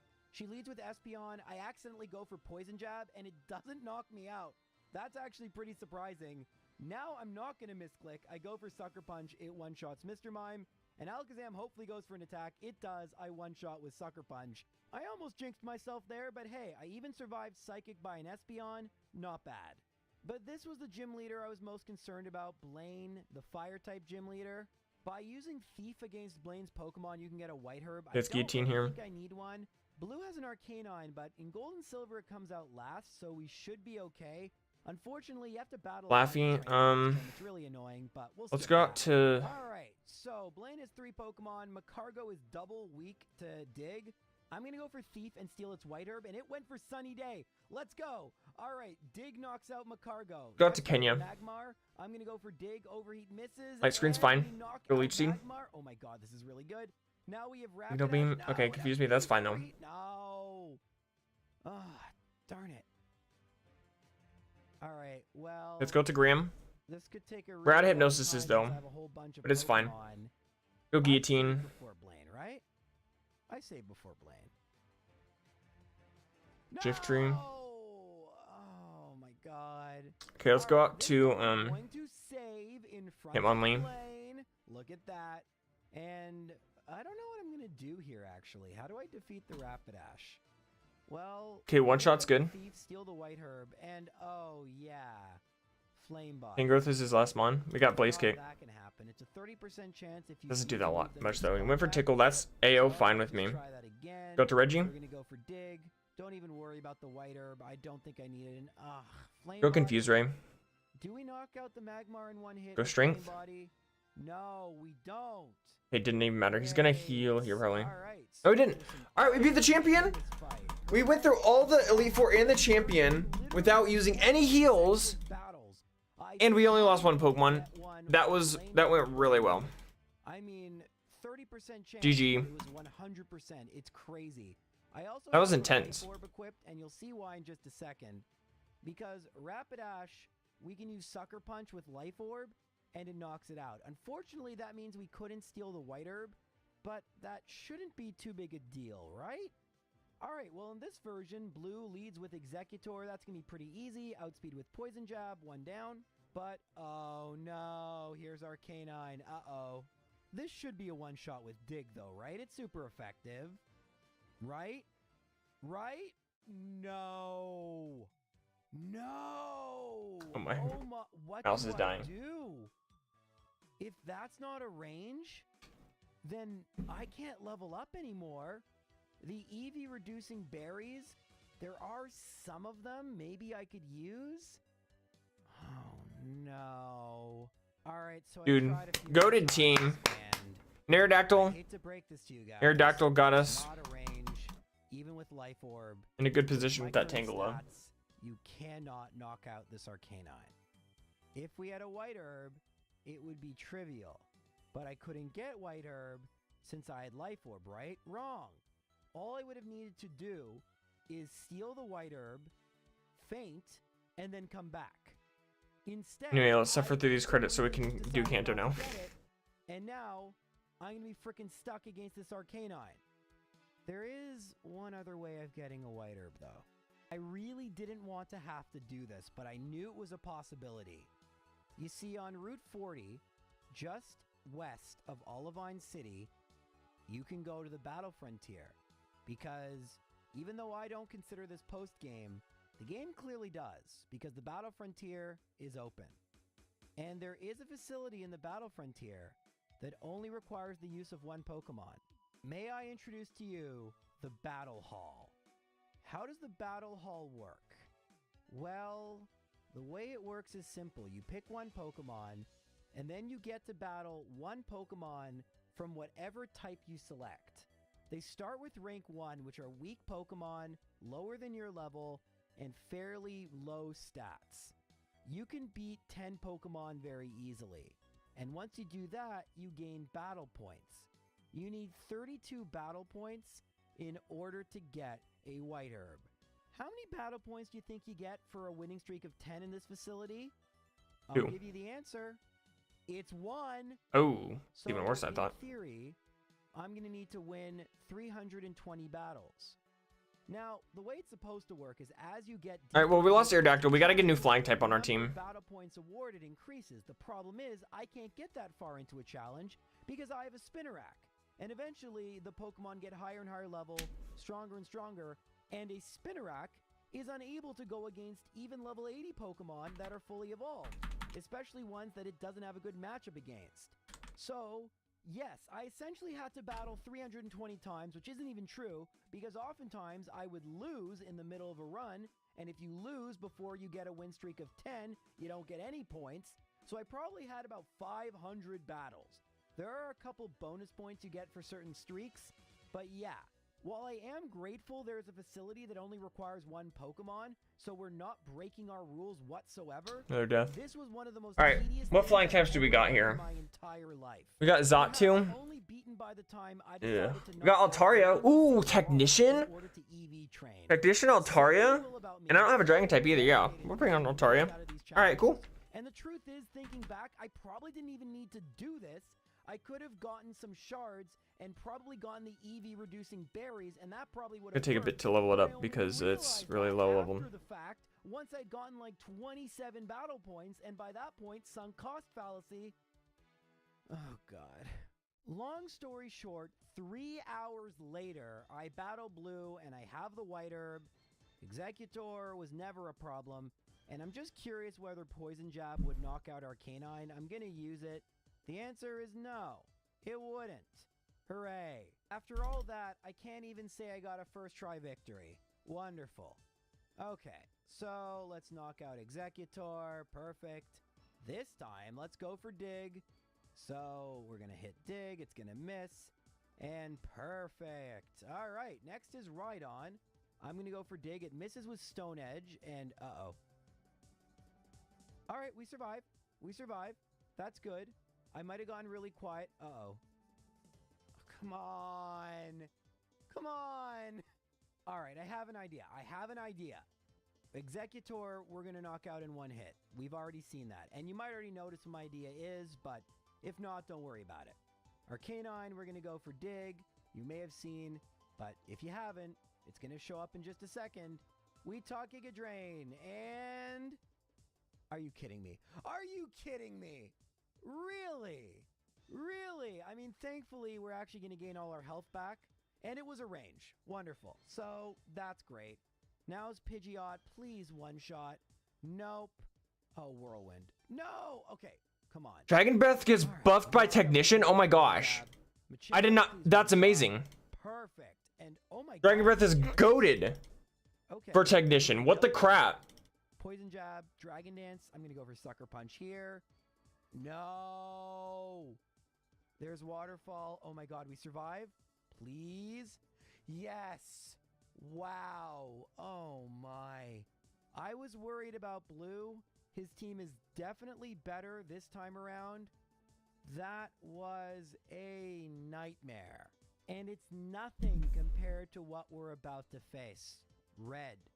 With a level 87 Pikachu. We're not even over leveled anymore. As high a level as they were in Gold and Silver, they're even higher level. Gone is Espeon. Lapras, which is even better. I don't know, guys. I actually don't know about this. I mean, we've never given up on a challenge before, so we're gonna find a way. But let's see what it's like to battle Red. Alright, so he leads with his level 87 Pikachu, which we outspeed with Sucker Punch, and uh-oh. Uh-oh. Okay. Do we outspeed without Sucker Punch? I can just use Poison Jab, right? Uh-oh. Guys, I think we're in trouble. Well, I can use Quick Claw, and if it activates, it's a 20% chance of doing so. We can knock out Pikachu. But now out comes Charizard. We don't outspeed. Sucker Punch does nothing and it one-shots. But okay, what if we get 2 Quick Claw activations? Maybe that could work with Poison Jab? Well, let me give you the bad news. It doesn't.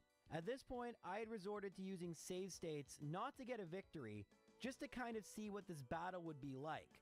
Unfortunately, save states don't really work in HeartGold Soul Silver, which is so ironic. Watch where Giga's back right here. Oh, it's so huge. I love it. It's so big you can't even use it indoors. It's crazy. I love it. Follow Pokemon is a great idea. To get as close to that as possible.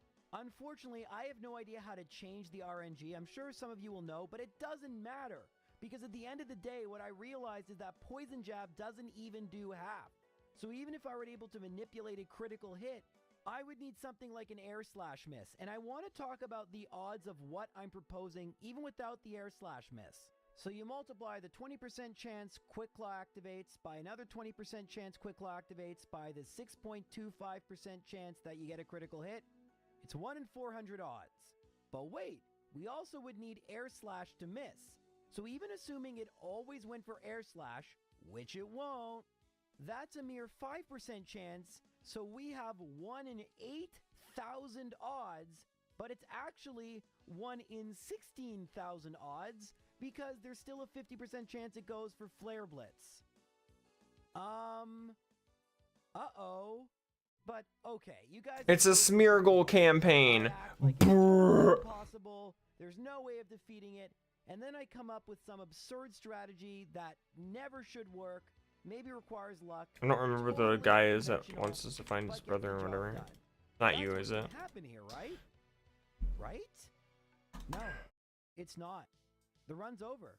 We lose. I mean, theoretically, there is a way to win. I promise you.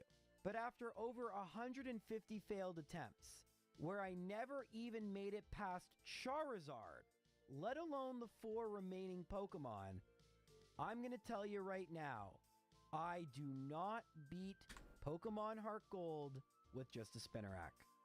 I don't.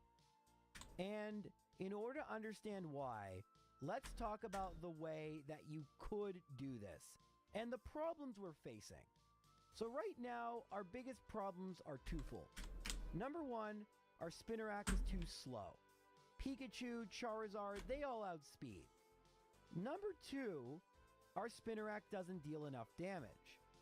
Now, this could be resolved if we used a much better Spinarak. So my Spinarak's IVs look like this. Remember that 0 is the worst and 31 is the best. At low levels, it's very difficult to know what your IVs are going to be, and while I could do this, I don't use a cheating device to tell me what my IVs are, because that's just not representative of how people actually play this game. I also know there are ways of manipulating the RNG to get a completely perfect Pokemon, but again, that just isn't something I've ever done before, and I feel like goes against the spirit of my runs. With a completely perfect Spinarak, however, we could outspeed every Pokemon other than Pikachu, and with better attack, we would maybe be able to knock out Charizard in 2 hits, which is good. The problem is, we can't really afford to get hit. So you might see that I'm going for a strategy involving Double Team, Attract, and I'm trying to set up as many as possible. And it seems like it's a really good strategy, and to be honest, it probably is the best strategy. But, and I'll admit, math is not my strength. I had to ask people much better at math than myself, what is the best way I could possibly beat this game with Spinarak? They gave me a strategy that at best is 1 in thousands. What we decided to do was to create a perfect Spinarak with maximum IVs in everything, and in terms of its EVs, which help buff individual stats, you can put up to 252 in a stat, 510 total. We invested maximum in HP and in attack, which seems weird. Wouldn't you want more speed? But that's not the strat. The strat is to have agility, Double Team, Sunny Day, we'll talk about that in a second, and Poison Jab. Against Pikachu, why can't I surf? Going to have I float soul. powder equipped, and there will be a 10% chance it will miss with one of its attacks. With this perfect Spinarak, Thunderbolt won't always one-shot, but Volt Tackle will. Regardless, there is a 10% chance that Bright Powder, which we can get, will cause a miss, and we can set up 6 Double Teams. I'm still not sure if 5 or 6 are optimal, but the strategy I was given uses 6 Double Teams. So the first one we want to gym that we want to do is Fuchsia City. I'm not sure how to get to. No investment in speed, and then we spam but I'm not at the same time. From what I Technical encounter, don't care. The chance of all of that happening, I'm not gonna catch a Pokemon unless it's like absolutely freaking amazing. Is around 1 in 600. Which the odds of that being the case are little to none. Thanks to the hail, both Charizard and Venusaur should be 2 KOs, meaning they only have 1 opportunity to attack us. Blastoise should have 2, Lapras should have 2, and Snorlax should also have 2. The problem with some of those Pokemon is that they know Blizzard, which ignores my Double Teams in Hail, which is why I need to use Sunny Day, taking an extra turn. I should only use Sunny Day twice. If all my math is Ew, correct, snow warning and this though. strategy It is an were to be Arceus though. implemented, it would give me, I think I'm gonna use my other Master Ball on this. I'm not kidding about this, 11,100. Who knows, maybe its ability is good. Of beating red with just a Spinnerack. And again, that's assuming I used a perfect Spinnerack that I do not have with perfect EV investment, which is very hard to do. Especially because not all the EV reducing berries are buyable. Some of them you need to go to the Battle Frontier.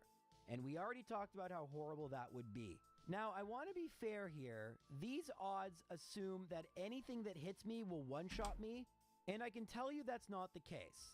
There are moves where we can be hit just one time and be fine. So, I don't know, what, do we divide the odds in half and say 1 in 6,000 or something? I said maybe his ability is good. It literally saw it here. It's an Arceus though, I mean. Even got past the Pikachu section, and I tried pretty hard. After about 3 hours, I realized that even if I was able to do all In order to get to Fuchsia, I think I need to... Because at the end of the day, I didn't win due to some great strategy Go or this way. something. I mean, the best analogy I could give is you could spend a long time solving a puzzle, or you could throw all the pieces at the wall enough times, and in one instance, they could all just fall into the perfect place.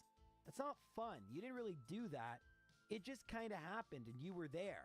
And sure, you threw it at the wall, but you didn't really solve it. And in my opinion, this puzzle is simply Oh boy, not Wobbuffet. solvable without throwing it at the wall.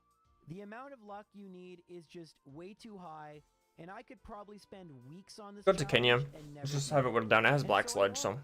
We're going to end the challenge with me saying that red is possible, but you're never going to see me do it. I understand that might be very frustrating to some of you, but at the end of the day, for me, these videos really aren't about the destination. We've won every single one. It's been about the journey, the story. And Spinnerack's story ends at red. If someone wants to do a tool-assisted run and show how it's theoretically possible, by all means, I already know it is. But would it be representative of a normal playthrough? 100% no. I thought long and hard about releasing this video, so I hope you guys liked it in spite of the fact we weren't able to win. If you did, let me know. If you didn't, that's alright. I do think Ledyba should be possible because of a couple of things, so maybe I'll try that. But And headbutt? Forget Confuse Ray. Kinda risky. Take care, everyone. Put on a video.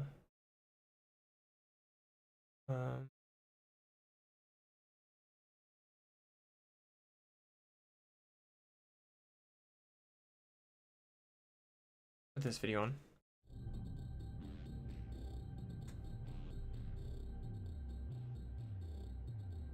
There we go, mid Fuchsia. Click on the GM Nacio.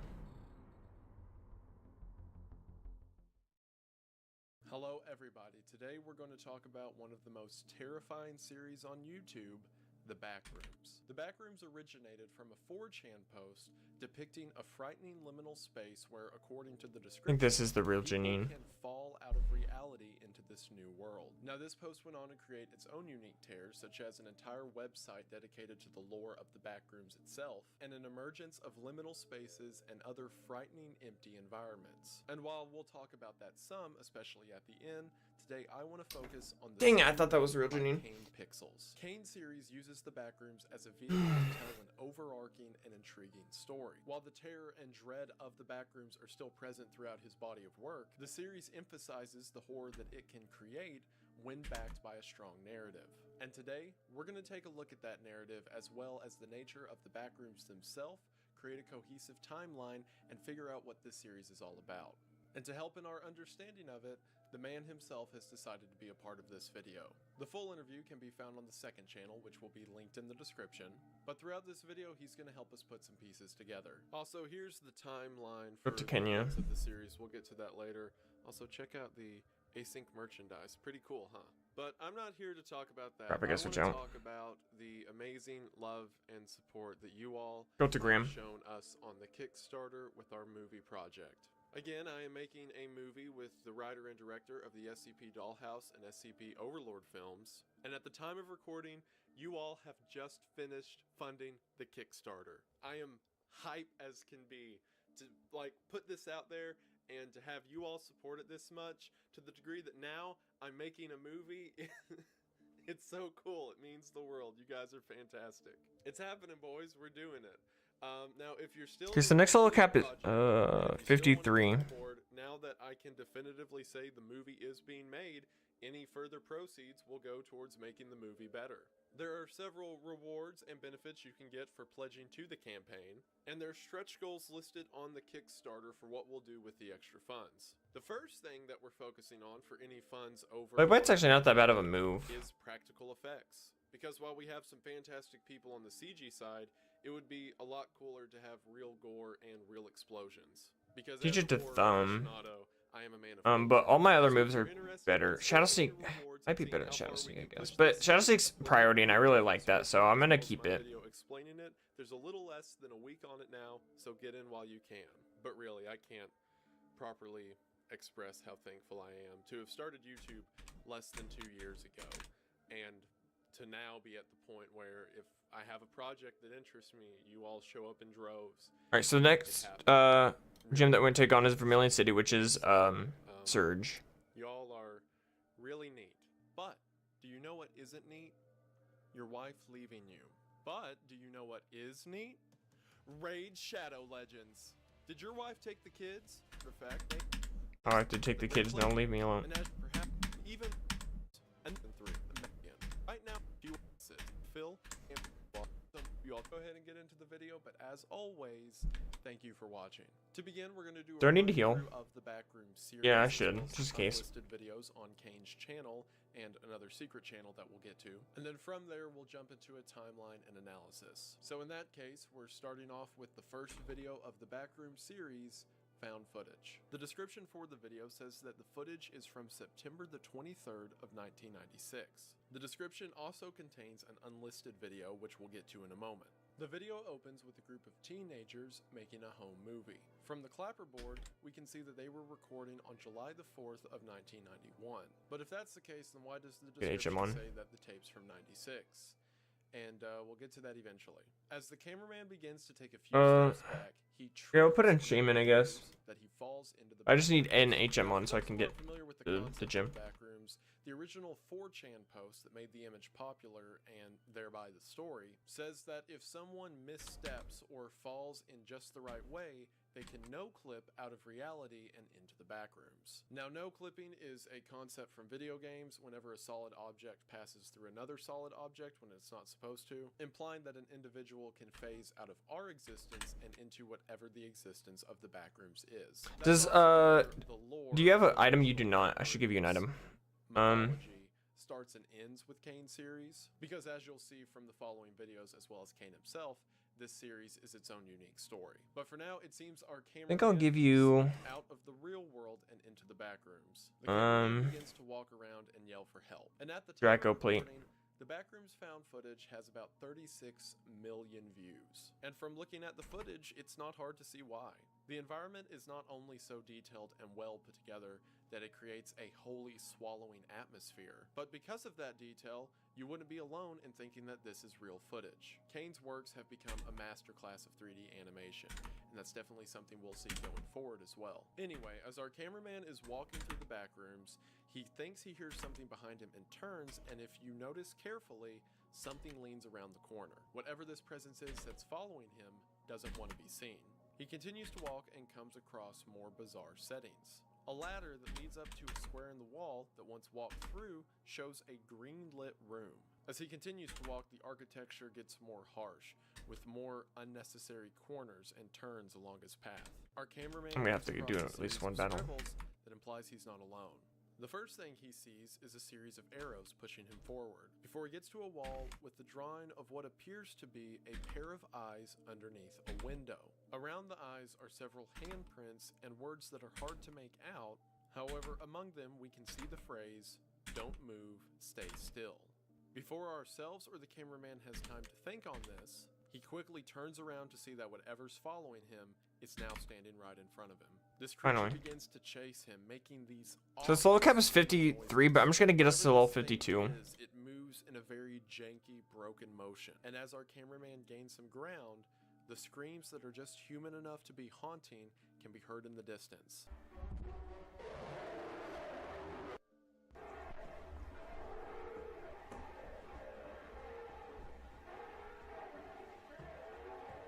But then, as he's running, our cameraman runs into a room of looping corridors, where, as he turns the camera back, the creature is right behind him. He continues to run until he comes to a dead end with a hole in the floor. Having no other option, he jumps in. Now, the imagery we see here and some of the upcoming shots are very similar to liminal art that exists on the internet. And while this all stays within the idea and the concept of what the backrooms are, it's also the first time that we see anything within this world that isn't your standard yellow wall. So if anyone watching were to think that perhaps this world is just some randomly generated series of corners, this is our first indication that it may be a bit more complicated than that. Our cameraman walks up the stairs and then stands at the top of them, observing the light turn on and off. He then comes to a desolate hallway, and when peering out the window, sees that it leads to a giant courtyard of similar rooms and architecture. One of the common through lines when it comes to liminal spaces is the idea of locations that are meant to house large groups of people being completely empty for some reason. This is in contrast to there's no point in risking it. buildings. While some abandoned buildings can certainly fall within the realm of liminal terror, for the most part they don't, because that's something we can comprehend, right? We can understand that something was shut down, and because of that it's now empty. The scary part is whenever the ghost town is harder to justify. We see well-kept walls and clean floors, and even things like running lights that implies that this area is being upkept for some reason, but that upkeep stands in stark contrast of the lack of people. And in the following scenes, we see a dumpster covered in graffiti and a rope just laying in a hallway. It's like you have these areas that are made by people and they're exclusively made for the presence of humanity. So if it looks like something we built and looks like somewhere we're supposed to be, however it's completely empty, then who was it made for? As our cameraman continues to round the corner, he begins to cough. Game 34 is That probably doesn't mean anything to you right now, but hold Ice on. Shard. He then comes to a massive It's not horrible. Let's see if anyone can learn it. and sees industrial signs everywhere and this looping architecture that keeps repeating the same hallways over and over. It's like whatever was making this was trying to make Gigas can learn something it, but human, I'd rather just didn't keep my quite old know moves. how to make it fit together. It's at this point that the cameraman says this isn't real, which you know would be understandable at this point, before he continues walking and comes to a door that says fire. Alright, next gym we want to take on is Cerulean and Pewter, because they're both 54. With no other way to In go, order to get there, though, we need to go to, until as he is where do we need to go? slowly pacing down a hallway, a chair is thrown at the We wall. need to go He then to quickly Saffron, finds and then a we want to small go alcove to hide within. And it's at this point we get a good look at this creature that's to been chasing. Lavender. This creature, or the life Maybe you want to go to form Lavender as it Town? refers to it, seems to be a tall, skinny mass of joints and fibers. While the stance and shape of it is vaguely human, the motions and behavior of it are anything but. As it continues to make these low, droning noises, our cameraman looks for a way out. He finds a sheer drop-off, and while examining it with his camera, perhaps considering jumping in, he hears a noise behind him only to turn and confront this.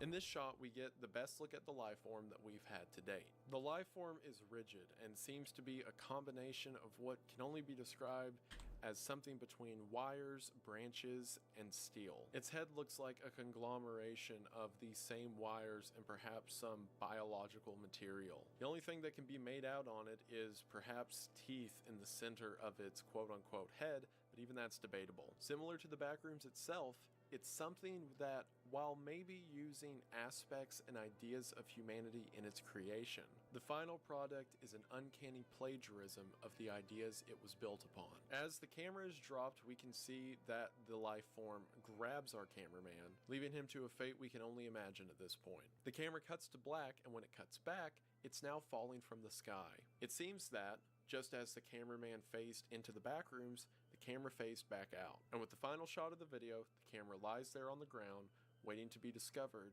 on September the 23rd of 1996. And that is the first video in the backrooms.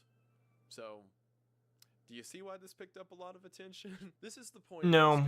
I was very familiar with the concept concept of the backrooms whenever I saw the first episode of this series, as were many people on this side of the internet, you know, us freaks. And like a lot of other people, I loved the idea, I just wanted to see something done with it. When I saw this first episode, I knew that it was what I didn't know I needed. So we follow this cameraman, he falls into the backrooms, he's chased by this life form until he's killed or some other terrible fate. Aside from the obvious questions of where did all of this come from, and you know, questions about the life form and environment itself, there's other questions like who drew the words on the wall and what did the eyes under the window mean? And what's with the time discrepancy?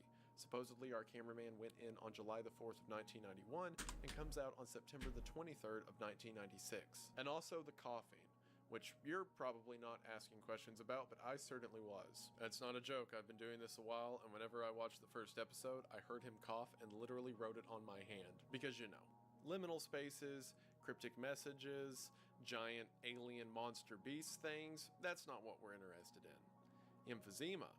That's the real killer. So now that we're done with that, let's take a look at the unlisted video in the description of found footage. And that's a video titled March the 11th, 90, archive.tar. The description says that it was compiled in June of 1991. In the beginning, we see text implying that the file is being open for review. After it says loading archive.tar, we then see images of the backrooms as well as other similar creepy spaces. Thought I had We flash, I then guess I see don't. images of redacted individuals recording data and working. Most suspiciously are images of construction. Alright, let's see what our counter is for this cave. That seems to be that of the Bliskin. backrooms itself. After that, we see a diagram of something called Null Zone Sure. 4. After deciphering the blurry text, which there's a lot of in this series, we can read that it says, due to the elevation discrepancy between panel 225 and 234, a small KX field is created. KX is in reference to electromagnetic waves, something that's going to be a reoccurring thing throughout the series. I also believe that elevation discrepancy may be in reference to the fact that the backroom's elevation is ambiguous, because as we're going to continue to see, it doesn't really seem to have an endpoint in any direction. And then finally we see an image of what seems to be a sort of blast chamber. Now this video was added to found footage a few days after found footage went up. So at the time, while it still has important information that we're going to look at when we get to the timeline, it was primarily made to encourage the idea that the series wasn't over. And as a matter of fact, it hadn't even begun to tell its story. And if you think the concept of people building and working in the backrooms is bizarre, oh boy, are you in for it. As a matter of fact, let's get into that bizarre nature with the next video, the third test. In the description, we can see that this video is from July the 2nd of 1988. That means up until this point, it's the earliest event in the timeline. Throughout the third test, from the diagrams and narration, we are told of a company called Async. Async is developing something known as a low proximity magnetic distortion system. This concept of magnetic distortion was mentioned in the previous video concerning the KX field. We are also given the name of someone high up at Async, a certain Ivan Beck. According to the narration, the purpose of the low proximity magnetic distortion system was a solution to society's growing storage and residential crisis. Now, some of you may already be putting together what that means, but we'll save the analysis for now. The video ends with the test of this system, and if you weren't convinced by Kane's VFX skills from the previous video, then this should certainly do it. Given the failure of this operation, as well as the video's title, The Third Test, it seems in 1988, Async had not yet developed whatever this system would become. However, that's about to change with the next video, First Contact. First Contact says that the footage is from October the 17th of 1989. Over a year since the third test. There's also an unlisted video in the description, but we'll get to that in a moment. First Contact opens with an FBI warning about distribution of the video, as well as the Async company logo. Async, as you'll soon find out, isn't only a primary player in the series, but also responsible for some of the structures within the backrooms itself. The video opens with text telling us that this is test 6. As we see this industrial equipment and all of the power that it takes to run this machine, we hear the song Daisy Bell being played in the background. Now, a lot of you have probably heard the Daisy Bell song from TikTok. It's that creepy Daisy Daisy song. And if that's where you know it from, that's okay, everyone has to start somewhere. But the song's place in this story is due to the history of it. Daisy Bell was the first song ever sung by a computer. In 1961, an IBM computer was programmed with the first ever voice synthesizer. And to test the hardware, the designers had it sing Daisy Bell, which is the creepy version of the song that you're probably familiar with. And not only is this the first ever song sung by a computer, but in the film 2001: A Space Odyssey, which I'm a little bit of a fan of, it was the song sung by HAL, the movie's AI, as it began to die. The reason I bring it up is because a majority of the tracks that occur throughout the series are made by Kane himself. However, here, he made the conscious decision to use this song. To me, and I'll explain this with more evidence as we get further into the series, I feel that that song's usage is representative of Async's mentality, a mentality that shaped several of the decisions moving forward, beginning with the rest of First Contact. After seeing failure messages and modifications and diagrams of changes to the machine, we then see the magnetic distortion system get running. As it's running, it seems that there is destruction and collateral events happening around it. This is emphasized by a researcher telling another researcher to turn it off. However, the researcher refuses, stating that there's something there, as we see a map of the back rooms expand across the screen. Finally, the machine ends, and what we're left with is a gateway into the back rooms. So it seems that here, given the title First Contact, this was humanity's first expedition into the back rooms. And from the way they speak, they didn't even know that that's what they were running into. As it's seen throughout the series, it seems that the magnetic distortion system was made to open a doorway into some kind of different reality. However, as the men explained whenever the machine was running during this 6th test, it seems that they accidentally came across a world that was already created. And with the final shots of the video, it didn't matter if Async was ready for this new reality or not, because they had found a gateway to it. The unlisted video in the description shows the first layer of side effects that this new discovery had brought on, and that video is collateral.mov. This unlisted video has no description, but shows live sports coverage and news broadcast of an earthquake that hit San Francisco, California at 8:41 Eastern Standard Time on October the 17th of 1989. This is a real earthquake that took place in 1989 in Southern California. Furthermore, watching the time of the gateway being opened in First Contact confirms that these took place in the same seconds. So using this real-world event as an unfiction point within the narrative, it seems that opening the gateway caused such tremendous shockwaves that it led to societal devastation. So is Async going to make this sacrifice worth it? That is a good question. We'll find out. For now, let's see further effects of what this gateway caused with the next video, Missing Persons. The description dates Missing Persons as February the 3rd of 1990. At the beginning of the video, we see various Missing Persons posters. These posters show individuals ranging from fully grown adults to a 2-year-old child. We then see a trend line of Missing Persons cases by year. The trend line seems normal until it hits a blue bar in 1989. And then after that, Missing Persons. I have to look it up because I could have swore I knew where it was, but I guess I freaking out. This spike occurs after the rift is opened in First Contact. It seems that whenever Async punched a hole in the fabric that was covering our it's right there. back rooms, it caused The the heck? entire border to become Maybe I have to talk to the and because front of first. that, as we saw in found footage, people can simply slip in now. Which, as a side note, there's a lot of horror throughout the series and a lot of horror to be had with the idea that you can just take a wrong step and wind up in the yellow rooms. But the idea of a 2-year-old child doing it is particularly brutal. Also, and I know I keep hyping up Kane for a lot of the aspects of this series, but you know, I can't help myself. The music in this section, as well as the rest of the series, is fantastic. Kane composes the music himself, and there are few soundtracks that better embody this vibe of cosmic sci-fi terror than the sounds that you hear throughout the back rooms. Most of my work is usually pretty intense or pretty dark, or I do some ambient, like more maybe emotional stuff, but definitely since having this series, it has been so cool to have a place to finally put my music and have people actually like listen to it.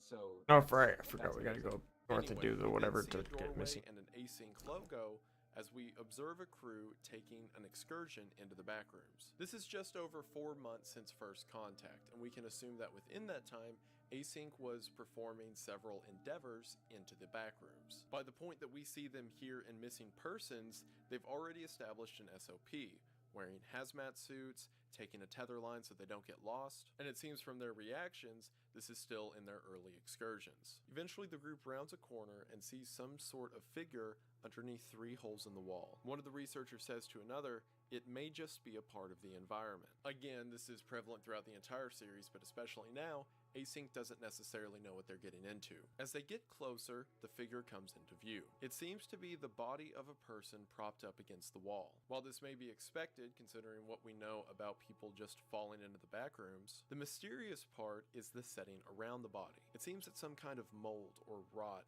has encompassed the body itself and even worked its way up the wall behind it. It's a little hard to make out all the dialogue, but from what I can make out, it seems that the conversation goes as follows. This makes no sense. This wasn't in the last report? No, this is definitely new. It's organic. Is it some kind of fungus? Again, all of these implying that as we discover it, Async is discovering it as well. Then suddenly, the screen glitches and cuts to a very quick shot of a blue screen with backwards text. This backward text reads, "If anybody, blame him." And then with that, the video ends. This is the first of several inverted messages that we're going to get throughout the series. And I have my theories about who him might be, but we'll get to that in a bit. For now, it seems there's some other living creature within the backrooms itself. We know that Async's there, we know that people are falling into it, and we know that the life forms from the hallways. But this seems to be a living growth that covered over this person and the wall around him. And while we don't know the details about it yet, it seems there's more at play here than just the monsters in the hall. With that, let's move into the next film, informational video. The description says that this video is from February the 29th of 1990. Here's the thing with that. 1990 was not a leap year, meaning there was no February the 29th. Time is weird in the backrooms, as we're gonna see it gets weirder, so I'm willing to just claim ignorance at this point and get into the video. This video, again, opens with a note that it's for internal use only and an async logo. We now get some more information about these explorations into the backrooms, specifically something known as the Project KV31 Research and Development Team. KV31, as we'll see, is the division of Async specifically concerned Why did with I stay in? as well as Async's Okay, low I'm glad it one shot. magnetic distortion systems. Specifically, this system is denoted as Model 6, which lines up with the mention in First Contact that this was the 6th trial of the system. We then learn of some nomenclature within KB31. For example, the doorway that I've been calling the gateway is referred to as the threshold, and Oh, the I backrooms didn't are realize. referred to within KB31 as the machine, the door, the back rooms, the complex, and the hallways. Whenever talking to Kane about the series, he refers to it as the complex, and that feels less awkward than saying the back rooms all the time, so I'm sticking with complex. While discussing that Complex, I find it quite simple, really. Bruh! KB31 is prohibited, there's again a glitch that shows a flash of a map of the complex with backwards text across a blue screen that reads, "Not that it would do any good." I imagine that whoever's writing this is referring to the idea that it doesn't matter if you mention it outside of KV31 or not, because people are going to fall victim to the complex either way. It seems that whoever's talking over these and backwards has a bit of vitriol attached to them, between saying blame him and it's not going to do you any good and other examples we'll see. We also see that it is a rule to never enter the complex without supervision and with no less than 3 people. We then cut to a tape that was taken again on February the 29th at 11:36 a.m. This is the video of a researcher traveling into the complex. Before they enter the complex, the cameraman looks up and sees an advisor leaning over the balcony. I can only imagine that this is Ivan Beck, as he's mentioned as being the vice director, and the only real name of authority that we've had at this point. As the group travels through the complex, the dialogue's a little Complex, I find. but you can hear them dismissing an event that happened 2 weeks ago. This would have been right after the body was found in missing persons, so perhaps similar events are occurring. As they're walking, the person recording suddenly hears a large crowd. While some have been led to believe that this could just be a hallucination, I think the fact that the camera picked it up as well means that the noise was really there. As the cameraman follows it to a dead end, he turns back to his crew before this happens. Suddenly, while in the same physical location, his crew completely disappears. Our cameraman naturally begins to panic, and as he calms down and begins to explore, we're treated to some weird geometry. For example, he comes into this room that appears to be a sort of stadium with a fence in between him and the back wall. In the middle of the floor is something that can only be described as charred remains or clothing, or perhaps some kind of biological material that's been shed onto the ground. He continues walking and at one point begins coughing. There's another one of my coughing moments. Don't worry, this conspiracy will come in at the end. He then comes to one of the weirdest sights in the entire series. At least at this point, I'm sure it'll get worse. It initially seems to be a dark room until he turns on his flashlight and sees this odd floral pattern across the wall. Upon further inspection, he finds an axe propped up against it, with wheelbarrows scattered around the area. The wall behind them are these straight lines of a sort of glitch stripe pattern. And then, most bizarrely, is the image of what appears to be a barn of sorts. The angle and design of it looks like a painting, but the way his light reflects in the windows of the doors of the barn implies that it's some kind of almost 3D texture, but not quite. Some people have speculated because of scenes like this that the entirety of the back rooms take place in a video game, which no, but the imagery here is definitely computer-esque. Like the rest of the complex, despite being made out of things we can comprehend, it seems violently inhuman. It also seems that while he's in here, the camera picks up a very low moan. I'll go ahead and get it out of the way. I've got a lot of theories that I think make a lot of sense for a lot of I don't know why I went after water type. I'm an idiot. I don't have anything for this one. I am in full confidence that Kane is purposeful with everything he includes and the order in which he includes it. So because of that, I understand that I just don't have the pieces to put it together yet. That being said, what? Like, yeah, a lot of the stuff seen throughout the series can be explained as a sort of liminal space that fits in line with everything else being created by whatever entity made the complex in the first place. But there's, I don't know, something about the axe and the house and just like the whole room itself that feels different for some reason. And it's going to drive me crazy Great. until I get answers. That's really all this channel is, just me interacting with more. Wait, is it Memento or Psycho Cut? Psycho Cut. Slowly leading me down a path of insanity Psycho Cut. until I have an inevitable mental breakdown live for you all, so stay tuned. As he continues walking, he comes across a sort of industrial wall that seems out of place. This wall has a sign as well as an observation window. He steps into the room, which is full of recording devices and electronics, and as soon as he says hello, alarms, red lights, and a sort of lockdown procedure begins. We are then shown several diagrams. Oh, I just wasted. Now, unlike my crazy barn moaning room, there will be an answer to the finale of this video by the end of this video. Well, there will be an answer to the thing at the end of the Kane Pixels video at the end of this Wendigoon video. Yeah, so to keep making our way forward for now, let's get to the next video, Autopsy Report. Autopsy Report took place on February the 5th of 1990. It's so annoying how we can't fly there, dude. Video only 2 days after the body was discovered in missing persons. And as a matter of fact, this video is the autopsy of that body that was recovered. We hear a narration from a tape from somebody that works in the Department of Biomedical Sciences at Async. This autopsy is again for the aforementioned John Doe. The male is believed to be between 18 to 21 years old, and the coroner says that the time of death was likely 5 days ago, or in other words, 3 days before his body was discovered. He mentions that the body has severe tissue damage, and it seems that the cause of death was malnutrition. If this is true, then our John Doe was likely in the back rooms for some time before he died. However, the concerning part is the coroner's next mention. He says that the decomposition process is stunted within parts of the body, while progressing further in other parts. He says that it seems the entire body has become infected with a mutated strain of Bacillus. The coroner mentions that in any other case, this bacteria should be completely benign. However, here in the complex, it's mutated into something completely different, leading the coroner to directly ask Mr. Beck where the subject came from.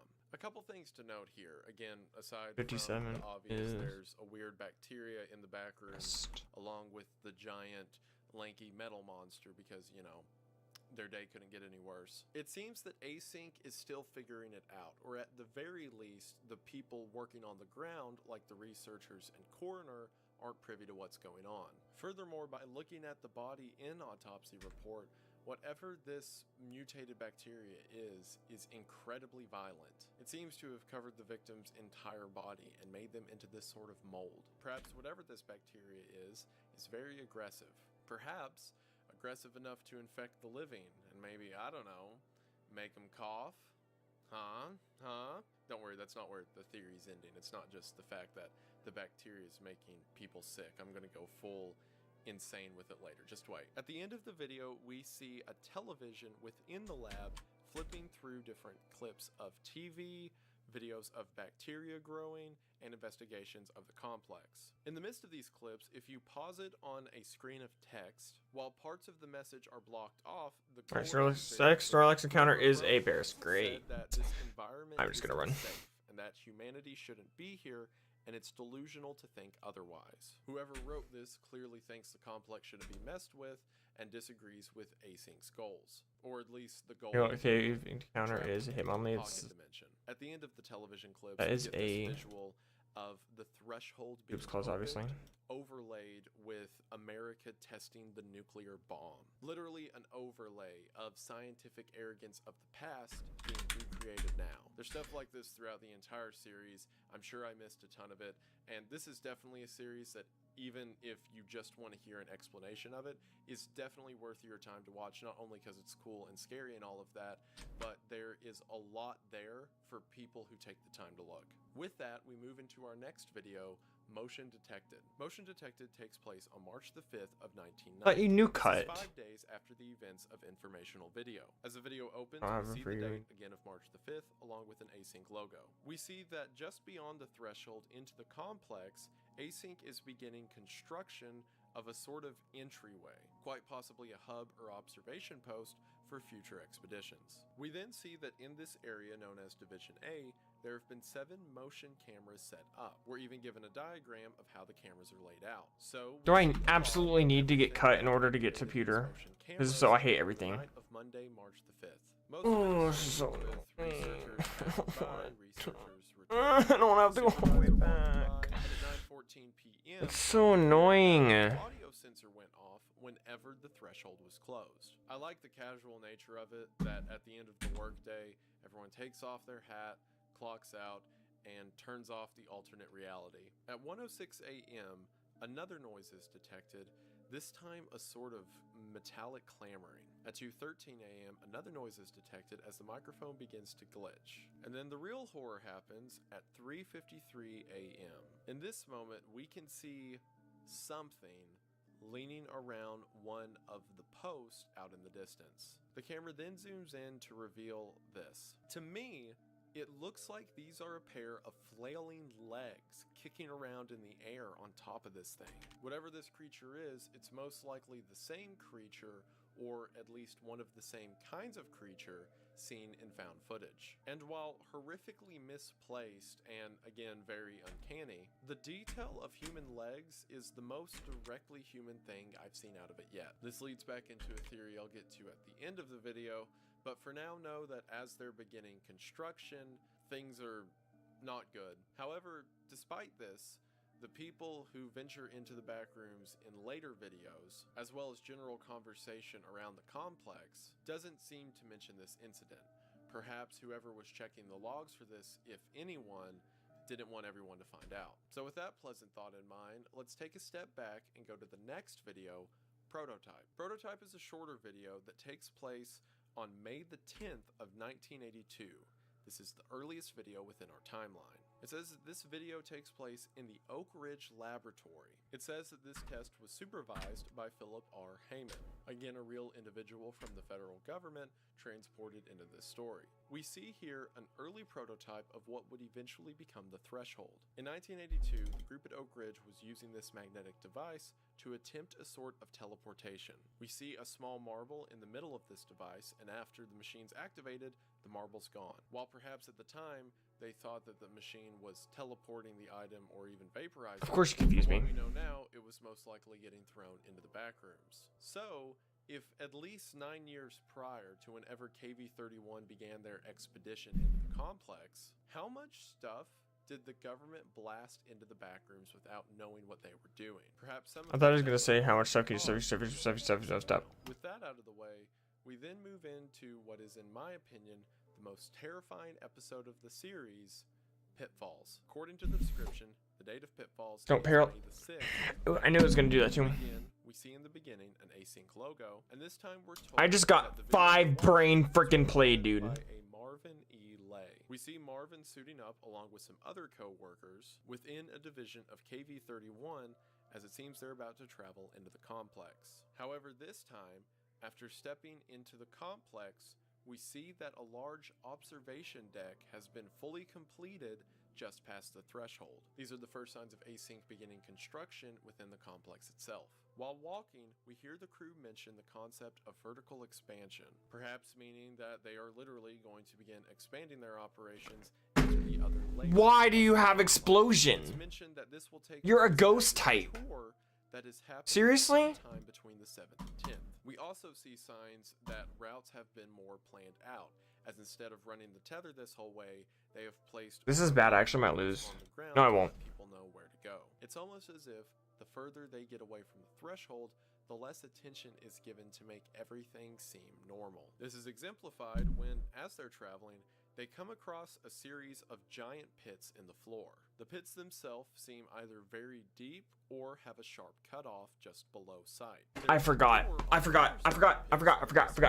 Mark decides to go for it. He gets to I'm gonna the other lose. side and immediately I'm gonna lose exclaims to at Brock. the wonder of what he's seeing. Instead of explaining himself, he tells Marvin, our cameraman, to bring the camera in. Wow, I can't believe this. As Marvin is making his way across the pit, another text glitch comes across the camera. Why did that have to kill? Why did that have to kill? Why? Why did it have to kill? I can't outspeed. Data could be inferred from these recordings. The only way I'm gonna win this Actually be is if found on the I other side. get the All quick our claw activation from we've seen Bronzong. so far seem This is to the only way I'm be gonna win. a harbinger of things to come. It seems that this text is directly referring to the video we're watching, and perhaps the question of the other side is what No quick claw. We lose. after he crossed over the pits. Which at this We lose to point Brock of all we have no people? idea. Really? It seems that perhaps I can't someone believe that, in the man. future Wow. knows something about the tape That's a was very made, anticlimactic. and that no ending. appeared to him in the present. That's very as he was anticlimactic. recording it. That may seem far-fetched now, but Well. I'm sure your time's gonna get really. Alright, well, we're gonna end the stream there. No point in continuing, obviously. That sucks.